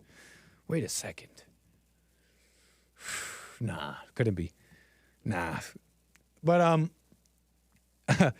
Chicago's doing basically the same thing. Now, okay, maybe I'm, he's saying Chicago Dem Mayor Brandon Johnson now wants to create city-run grocery stores to promote equitable access to food. Interesting stuff. We'll get into that here after this call. I got Frederick, L.A., California. Sir, you're on the air. Thank you. What's going on, Nick? How's it been? All's well, Frederick. Always a pleasure. How you been? All right. I got two things for you. Hit me. The first one, you didn't have to search all the way as far as you searched to find the story about the cop being hit. Where was that located at on the bike? Oh, the one where that cop got hit, right? Yeah. That was located in what state? I'm forgetting. It was in, Nevada. Yeah, Nevada. Las Vegas. Right here in Orange County, in Huntington Beach, there was a minor that was purposely hitting people with cars, and he killed one of them. And you just totally missed it. This was like last week they found him. 3, wow. Juvenile arrested in connection with 3 allegedly intentional hit and runs? Yeah, I mean, and these little stories get pushed under the table with his, I ain't gonna say it. I don't know. Say it, no. You speak freely.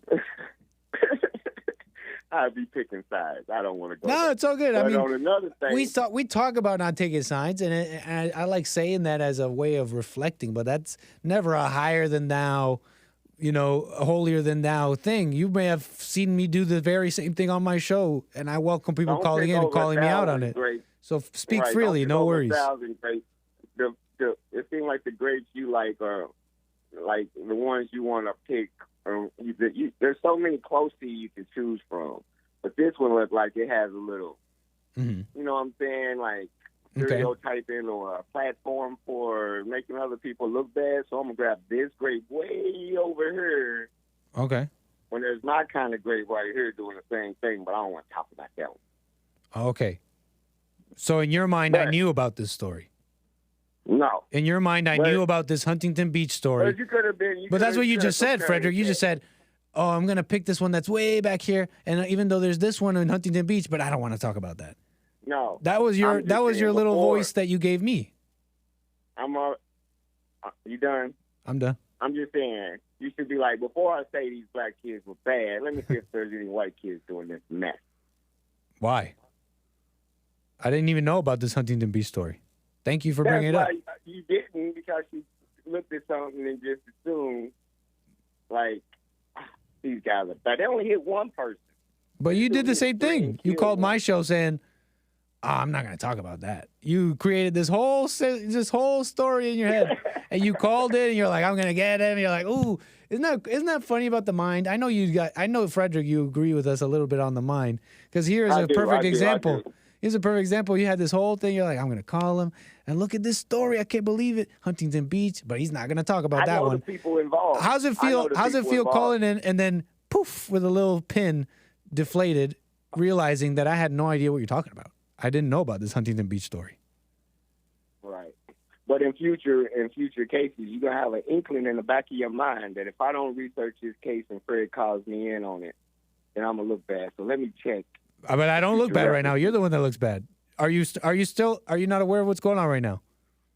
No. Just because you didn't know about a story don't mean you find a story and don't cross-reference it. Why? You're asking me to read minds and have a crystal ball so that I may know just in case this or that story so that Frederick doesn't call me. Like, that's crazy. I could have taken this story. I could have taken the story you gave me and done the exact same report. So what changes? What changes about my show and what I said today with this story? What's different? Remember how that these guys are white? Is that the difference? I'm not going to talk. Hold on, wait a minute. Go ahead. What you say? Is that the difference? That these kids are white or something? I'm asking you a question. So there should be no reason for you to be talking. I know you're saying I'm going to wait. I'm going to wait. But there should be no reason for you to be talking because I'm asking you a question. And the question is, I'm saying the No. question, the answer is the news Okay, you can talk. portrays. That's okay. Yeah, the news, the news, and the people that portray the what's wrong with the black narrative only find certain news to put on their show. Yeah, but how come? It ain't. Okay, Yeah, sorry. it's fine. It's your platform. But I'm just saying, when Maze called in and told that about William and white crime, and it happens the same. But it's not. everywhere. But it's not.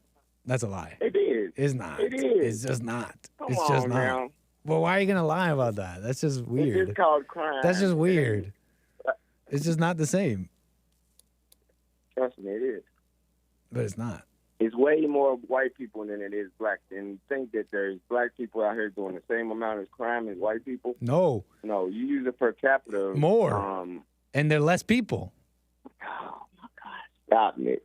Why? See, that's Stop why what? y'all get brainwashed. That's why Hassan took off running at the park. Anyway, what about... He took off running because he was threatened by a violent individual. And that violent individual was black. Yeah, I'm just retelling the Hassan's story black. here. I'm just retelling the story, Frederick. I mean, you brought it up. You Yeah. brought up Hassan. I'm just retelling the story how it is. So anyways, continue with what you're saying. All right. You know, another I'm thing. just retelling the story. You know I'm not lying here. We ain't lying. We ain't lying. They were having a civil conversation, they- and the black guy here wanted to get violent with Hassan, so he absconded the situation, which is a smart No, the individual black would do that. dude, Hassan said himself, the black said, luckily I remember you, and you're kind of cool. I'm going to give you a pass. Right. Isn't that Hassan- crazy? Black people out here thinking they're God, giving people passes on what they should say and how they should feel. Wow, crazy. What an ego. I don't think Hassan It heard sounds all like of maybe that. someone He- should have he some far love and gone. call them out on it. Instead, but hey, we live in a world where someone wants to show love and call that stuff out. You'll get people calling in that person's show and saying, "But look at the white people, though." Look at the white. Yeah, and What's wrong with the white? They're Plenty. not standing up for themselves. And that's a Plenty's perfect wrong with the example. whites. When are they going to start standing up for their country? Right now, they go I for agree, a sir. president that looks degenerate on the news and rambles. He's not fit to be president. The banks, the corporate system right now, capitalism's about to come to a halt in 3 weeks. The government might shut down. Ford's going to strike. The actors all going to be in the cold the whole winter. true. Why don't you drop the yeah. hate and join, and like accept love and okay, maybe you don't want to go as far as Jesus and whatnot, but why not drop this white It's sad hate? to say. Why not drop this America hate? Why not? We agree on everything you just said there, but yet it seems like what's in your way is like, I don't know, like slavery or something. What's in the way? Help me understand. Oh, slavery ain't in my way. I'm a pharaoh. So that's in the way. Is that about? what's in the way in you of you kind of Conversion. dropping, kind of like like false identities and just realizing that you're fighting kind of the wrong people, white people, Republicans. No, I'm not not even fighting Republicans, but mainly Trump supporters. I'm Like not- exactly. you're fighting No. the wrong people. Do you agree or disagree? No. Okay. I'm fighting the right people. I'm fighting the, Okay. the sleep people. The ones I that's understand being that. played like puppets as masses. You see all I of can that respect stuff that. Trump did for Israel on Hank's show. Say that again? The list that it was very impressive that Hank displayed of the things that Trump did for Israel. Yes. That was very impressive. Yes. I'm thinking they made that for what reason? What reason? Come on, support. We need support. Who needs support? Israel? Trump needs Oh, you support. saying Trump did He that to needs get he needs support? that culture Smart support. man. Yeah, he needs that Knows how to culture play. support. Oh, so you're saying Yeah, Trump he just needs did that to culture get support? Culture support. Right on. Smart man. Yeah, that means I'm glad I support a that's smart not man smart, who. man. Say again? I don't think that's smart. Oh, okay. So because you have a judgment against the Jewish people, you don't think it's smart for Trump to, talk to them Who and try and said I get their had a support? judgment? I don't have a judgment. I just know the truth. Oh, okay. My bad. And Maybe people that that was me. Maybe perpetrate I'm jumping the lies gun here, and but it live sounds like here's my understanding. He he did this or that for Israel, you say, and that garnered the attention of or the support of Jewish people. You're saying that's wrong inherently? His supporters don't like it. That's all. I'm just saying. Well, they're he had to wrong go for against that. the ground. They're being judgmental. Let the man cook. Let the man cook. Let the man cook. I mean, he's here. He's here fighting for. He's here. The establishment hates him. He's activated all the enemies. He's here saying the right things, and we trust him. We trust him. We trust him. So why not let him cook? We trust him. Let him cook. Let him get attention. He started off cooking with the LGBTQ, right? Wait, how? I mean, he did a little thing with them, and he's gonna cook with everybody. So you saying let him cook? Yeah, let him cook. Up all these groups that y'all against, and you saying let him cook? Yes. You don't even eat them ingredients. Say again. You don't even eat them ingredients. You watching him put into this cake, and you like let him cook. No. You're making stuff up now. You're making stuff up now. Because you're saying he's baking a cake with a recipe. He's not using your recipe. Okay, now we're getting lost in the weeds here. Now we're getting lost in the weeds here with the analogies. But I'm basically saying, if I can be clear here without so many analogies, he's cooking with the wrong ingredients. No, man, but he's not using your recipe, bro. No, but what you're missing here is that just because he hugged some flag or said right on to some bathrooms doesn't mean he's off the deep end and is gonna be all this crazy stuff. Oh, look, he's gone woke. Trump has gone woke. You know you're being ridiculous when you say that. He's just being the same Trump he's always been. You know, with some halfway support for the women and halfway support for the gays and stuff. Like he's like a New York liberal type person. I don't care about that stuff. I don't care about that stuff. You know that, though. Why are you pretending about that? You know that he's not a woke CRT LGBT person. It's just like him being a New York boomer liberal, whatever how he is. You know that, though. Where do you draw the line at pandering? I don't know. Where do you draw the line? I don't know. I'll know it when I get there. Good money. Not all money's good money. I'll know it when I get there. And now you're going to have people showing up after you inaugurated talking about, you took my money, what you going to do for me? But you're just complaining, man. You're just like, but when is enough going to be enough? So you're like, so wait. So basically, this is the scenario. This is the image I see. You see a man, he's running a race. He's running this race, and there's people throwing stuff in the way, in his way, and he's jumping over the obstacles, and I don't know. He grabs a cup. He grabs a cup of orange juice from a sideline, and then you come out of the woodwork and you're like, but look, he grabbed the water off of a gay person. When is enough going to be enough, guys? It's like, let the man run the race. All right, we're gonna let him run his race. Let's go. Thank you, Art. Thank you, no, Frederick. No, don't take that as an insult. Hold on. Let me correct myself. No, Art, don't do that. What? Don't do that. Don't do that, Frederick. Yeah. Don't do that. God. I wanted to say thank you, Frederick. Just ruined my day. No, don't do that. Don't do that. Don't do that. All right. Ask Hassan if you want me to go up there and be his bodyguard at the park. I will. Just drop the Addy in the chat. The spoiler alert. Oh dang! We got bodyguard, security guard alert. I appreciate that, Frederick. I'll let him know. Yeah. Let's go. We have our spats and we have our calls and we yell and we have fun and blah blah blah. But Frederick's about it. Thank you, sir. I'll let him know. Yeah. I earned my way on his show. Tell him I'll be his bodyguard if you want to go to the park. We're gonna stand up like true men, and I'm gonna show him how to stand your ground. Nice. Well, thank you, Frederick. I'll let him know. Have a good one. I know you mean that, so thank you. Yeah, for real, I'm serious. I know. Well, thank you. All right. Take care, Frederick. Call me again. Right on. How you guys enjoying the show so far? Hope you're enjoying it. Last few minutes here, in fact. Can't believe this time flew. Almost can't believe it, y'all. Thank you, Canadian David, my subscriber on Rumble. Did you know you can be a subscriber on Rumble? That's just one way to support me. Super Chats is one. Over on YouTube, you can do a Rumble rant on Rumble. You can become a channel subscriber, which is amazing to me that you guys are doing that. And thank you for that. But you know what's another way you can follow? You can support, follow, subscribe, leave a comment, chat away in the little side chat bar right now. And drop a comment, leave a like. All that helps if you can't help, with money.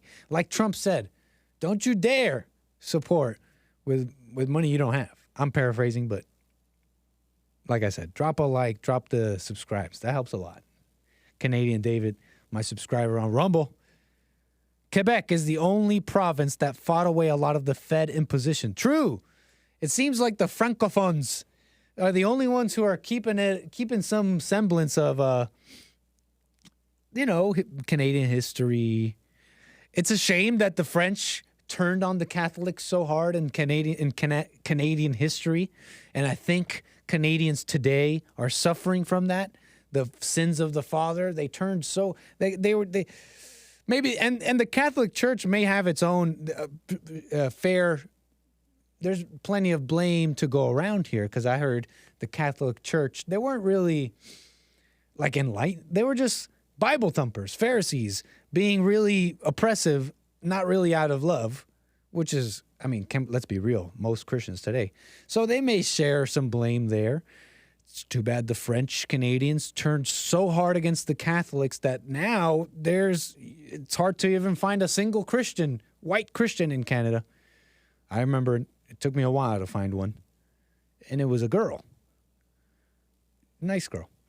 Anyways, that being said, it seems like the French Canadians are the only ones out here really with any real noise against this ridiculous immigration and displacement of white Canadians. They call it pure laine, the purebred. It's like a movement in Canada. It's a racist movement, so you know that they're cool. They're the racist French Canadians who want to keep Quebec. They want to keep Quebec French, and they say keep it French, but they don't mean Haitian French. They don't mean Haitians. They don't mean some other black country with. They don't mean what is it? French Guyana. No. You don't mean that kind of French. We want to be Quebec French. The white bread of Canada, pure laine. Let me take this call. Kevin, New York. Thank you for your call. You're on the air. Hey, Nick. How you doing? I'm just fine, Kevin. Thanks. Hey, thanks for taking my call. I know it's late into the show and everything. It's no problem. I'm hoping to share some things that you and the audience might find interesting. Okay, well, you're welcome to do so. Oh, thank you. It was basically about, just like I told Sean, I was calling about intellectual understanding of the Bible. I've called Hake, I've called JLP about this before. I agree with 99% of what JLP says, and I think he's doing great work. Mm-hmm. It's just one thing that where I'm coming from when it comes to researching the Bible and all that, being a Bible thumper. Gotcha. That, I think that there's something about the Bible that in itself draws in intellectuals, because I've come to find out that there's a lot of things in the Bible itself that seem formulaic. Mm. And, excuse me, where I'm going with this is that within the Bible, things seem formulaic in such a way to where it shows God's power. And to be more specific about all this is that I found some things that are consistencies within there. Like, for example, I've talked about this with Hake on how the Apostle Peter is representation of the church, okay?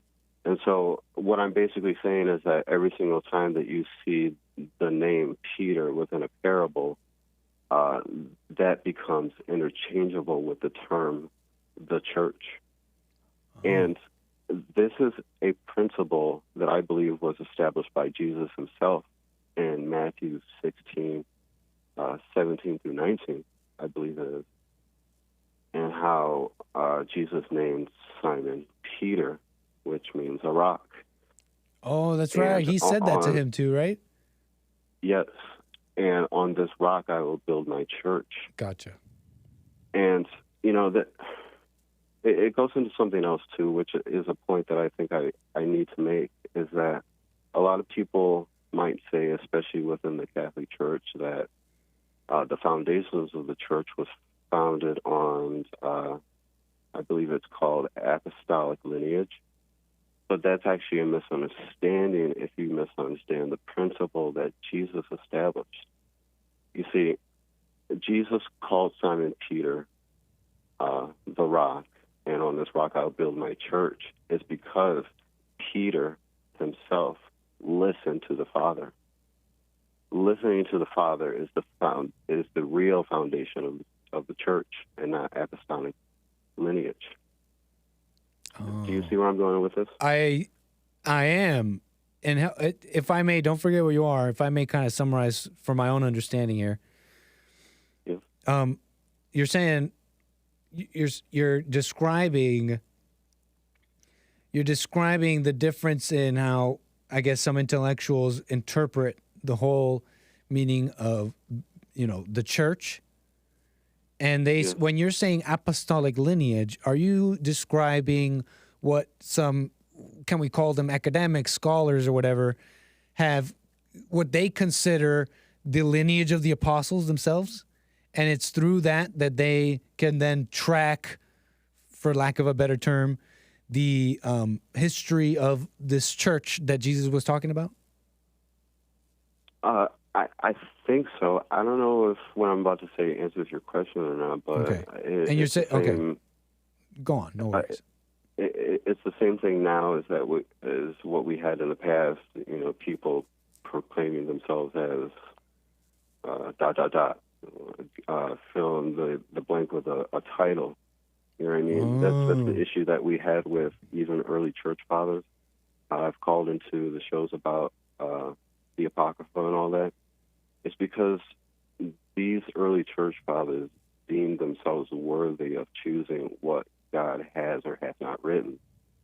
And so that's where we get the canon of the Bible. Whether we're talking about Protestants or Catholic, it's all different. But in my opinion, I mean, if the things of God are true, which of course they are, then it needs to apply to everyone, not just a particular denomination. You see? I do, actually. I think I understand.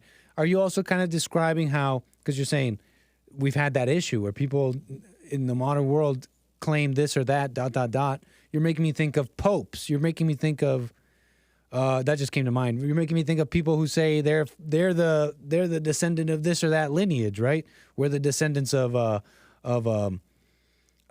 Ham, or, is that what you mean? Yeah. The descendants of Israel, even. Yeah, you could definitely say that. But yes, going back to what I was saying though, it's much deeper than that, because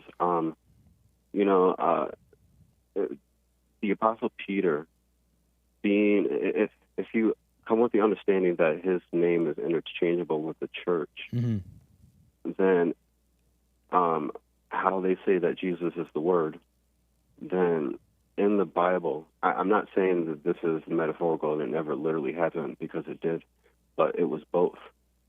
But the interactions with Peter and Jesus was also the interaction between the church and the Word all throughout church history. It's not only telling us the past of the church, but the church during that time and far into the future as well, up to our time. So, and that's why I mean how this is all formulaic. It goes much deeper than that, because even how I was talking about the rock and how listening to the Father is the real foundation of the church, which is the rock. Well, you could also say that about the church, because if the church listens to the Father, then they themselves would be strong like a rock. See what I mean? I do. And so, as opposed to that intellectual, shallow understanding that maybe Bible scholars or whatever think it's about lineage, apostolic lineage. Yeah. Absolutely. Is that what you're describing here? Yeah. Yeah. Interesting. And so all that I just explained, that's, I think, the true meaning of it. Can I ask you something? So when I'm reading the Bible, and let's say I'm reading about someone named Peter, and it's not necessarily Peter the Apostle, I can in my mind like interchange Peter with the church. Yes. So take another example of not just in Matthew, but maybe other parts of the Bible, or maybe other instances of, like, for example, when Jesus was on approach to Jerusalem and he went to show to his. Could you just speak up for us and just speak into your phone in case you're on speaker or something like that? Oh, I'm sorry about that. Yeah, I'll speak up. Thank you, sir. Okay, so yeah, another example you were saying? Another example is how in the Bible, there was a time where Jesus made approach to Jerusalem and he went to show to his disciples what he would endure. And Peter spoke up and says, Lord, this will not happen to you. And this in the Bible is where you get one of Jesus' strongest rebukes against anybody. And he continues to say, turning to Peter, that get behind me, Satan, for thou savorest not the things of God, but the things of man. And so he wasn't just talking to Peter in that instance, but the church. Oh, okay. You see, because as it's just Peter, it's actually really the church saying to Jesus at that moment, no, this can't happen to you. You know? And then Jesus being like, I see what you're saying. That's an interesting way of looking at it. I've never heard this before. For me, go on. It's really, really interesting. I have to constantly check myself and everything because it seems like it's enlightening to a certain extent, And what makes you say that? Because I feel like this is a point of view that's somehow strangely overlooked. And to be more specific about this, I think it's so funny and quite ironic that my understanding of the Bible has gotten deeper and coming from a source that I never thought it would come from. To be more specific, I learned all this from an atheist. I see what you're saying. A former atheist, I should say. I just find this because, I've never heard this. It's interesting. And you're saying it's helping you. So, interesting, man. I just think it's very easy for it to, you're talking about intellectuals. And this is the exact kind of thing that intellectuals would latch onto. They would. Yeah. And so, for me, when I hear about Jesus telling Peter, get behind me, Satan, da-da-da, I don't know. I think for me, I don't need to make a leap. What I'm trying to say is that whatever advice, I'm using the word advice here, but you're following me so far. That's what I'm calling Jesus' words to Peter. But my point is whatever words Jesus said to Peter, I think we can assume that, barring any context that disproves this, I think we can agree.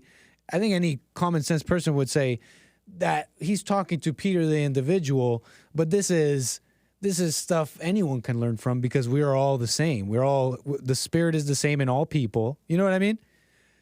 So I that should be kind of quite clear that that it's like a prescription for all because the Spirit is the same in all people. I think in general we should just know that it's not a. Am I making some sense here? I'm just trying to explain how, because we already know that the Spirit is the same in all people and we're all fighting the same spiritual battle or whatever, that there's that some things are kind of assumed, like what you're describing. Yeah, very true. Am I making some sense? It's also really, really interesting to me that, like, someone like JLP, because he black. Yep.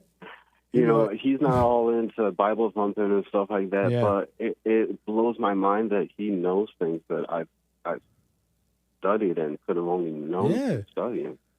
Like as studying drew me in, and I started reading apocryphal books and stuff like that, I'm like, how in the heck does JLP know that? Yeah. Like for example, I'll try to make this real short. Please, no worries. There is something called the Apocalypse of St. Paul, in which he's describing what happens to someone who passes away. And he gives the example of someone who passes away and was considered to be righteous in God's eyes, and also showing an example of someone who was unpious. You know, and to make this short, when someone passes away, St. Paul is describing that the soul goes through an ordeal, that they attend a sort of judgment in which both pious and unpious angels attend. And the unpious angels are looking to that certain soul to see if that soul has anything of theirs in them. For example, if an unpious angel who is known as the spirit of anger or hatred makes approach to the soul, and the soul from the deceased person was very angry, of course the spirit, that unpious angel, hatred, would see something of itself within that soul. And that's what confounds the soul on its way back to God. You know what I mean? Wow. I've literally never heard that before. Where did you hear that? The unpious angels. This is all contained within an apocryphal book known as the Apocalypse of St. Paul. Oh, gotcha. You did mention it. I didn't realize it was an apocryphal book. Very interesting. Oh yes. And then it goes on to say other stuff like that the soul, when it passes away from the body, you know, there may be trouble that it may run into if that person didn't believe that they had the Lord as their helper. You know, back in the old days, do you believe? Yes. Like these descriptions of the cosmos and life after death and da-da-da, I hear this sometimes in the Bible maybe, sometimes in stuff like this, apocryphal books and all that. And I don't deny any of them. I think they're all descriptions of something that someone may have seen. But I don't know of the importance, because I wonder when something describes a something like when you die that you might be faced with this or that fantastical thing. I don't think any of it is supposed to prepare you, in the sense that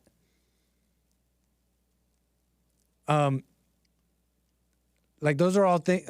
I'm just trying to say that I don't think there's anything you could prepare for in that way, other than the life you have here and just forgiveness and those kinds of simple things. Yeah, absolutely. And so it could get a little confusing talking about those things.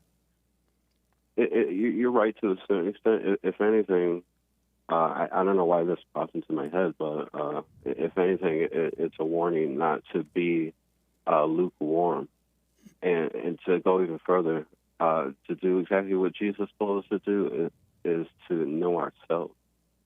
Yeah, definitely know yourself. Can you make yourself not lukewarm?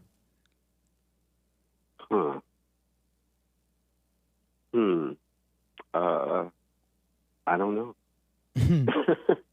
Because that's kind of what I think of when I hear these stories about death and the spiritual world and all that. I think there's a truth in all that, but it makes it sound like as if there's something you could do to prepare for that. Like there's something like, like you just said, being a lukewarm. It's like, well, I don't want to go where lukewarm people go, so let me just stop being lukewarm. But I don't think people even know what that means. I don't think you can make yourself a not lukewarm Christian. Like you didn't make yourself into a lukewarm one. Yeah. Good point. You know what I mean? Yeah, very good point. So it's like those things are all true, but but I think people read them like you're saying. Like this is why I like this call. You're talking about intellectuals, and this is why I think this is why people like the Bible. I think this goes back to what you were saying. They like it because it is an intellectual way. In your mind, you read about these things and you're like, okay, so then I'll just gotta not do that. You know what I mean? But the grand mystery of the Bible is all those things it's describing you can't avoid and you can't make yourself do or not do. Yes, a very good point. You know. It's out of your control. You gotta maybe start down the path of forgiveness and discover the rest yourself. Not you specifically, but this hypothetical person we're talking about. Yes, definitely. Fascinating stuff, man. I might have to check out some of this, but I say interesting out of pure curiosity. Kevin, man, anything else you want to say about this? Oh no, nothing much. I'll have to think about what you said, and just take it as is. Yeah, fascinating stuff. Thank you, and thank you for the call. Thank you. Have a good one. You too. Call me again. Yeah, anybody know about all that kind of stuff? Apocrypha and books and that stuff I never heard about, y'all. Yeah. Most people that say it is from Apocrypha, most were never in the Bible Apocrypha. The book of Enoch wasn't even part. You can find all Apocrypha in 1611 King James Version. It says TDS versus Teflon Don 4.0. Thank you for that. Y'all, that's the show. What can I say? You guys enjoyed it so far. Appreciate that. Thank you for the super chats. Thank you for the calls and all the support. Let me just make sure do some housekeeping here before we sign off for today. Monday in the bag. Tuesday coming up. Joel Friday on Tuesday. Can anybody say hello? Hassan on Wednesday. Hake Report and Anchor Baby all week. We keep going, y'all. Thank you, Canadian David. Says Jesse knows the source, so he has the coding. Yeah, exactly. I sort of remember what you're commenting on, Canadian David. It was with my caller, right? But I forget exactly. But I know you're making a good point. I halfway know you're making a good point. Thank you, everybody. Let's see. We're going to get into some more stuff tomorrow. We'll leave the rest for tomorrow. All right, y'all. I just want to make sure. I'm kind of forgetting. There was something else I wanted to say. Oh, well. Oh, yeah, sugar pancake face. That is true. Donald Trump did retire the crooked Hillary name, and he gave it to Joe. You're absolutely correct about that, sugar pancake face. I completely forgot. He calls Hillary beautiful now. She's beautiful. Beautiful Hillary. And it is Biden. It is crooked Biden. Crooked Biden. You're absolutely correct about that, sugar pancake face. That's what I was trying to remember. That's the show, y'all. Much appreciated, guys.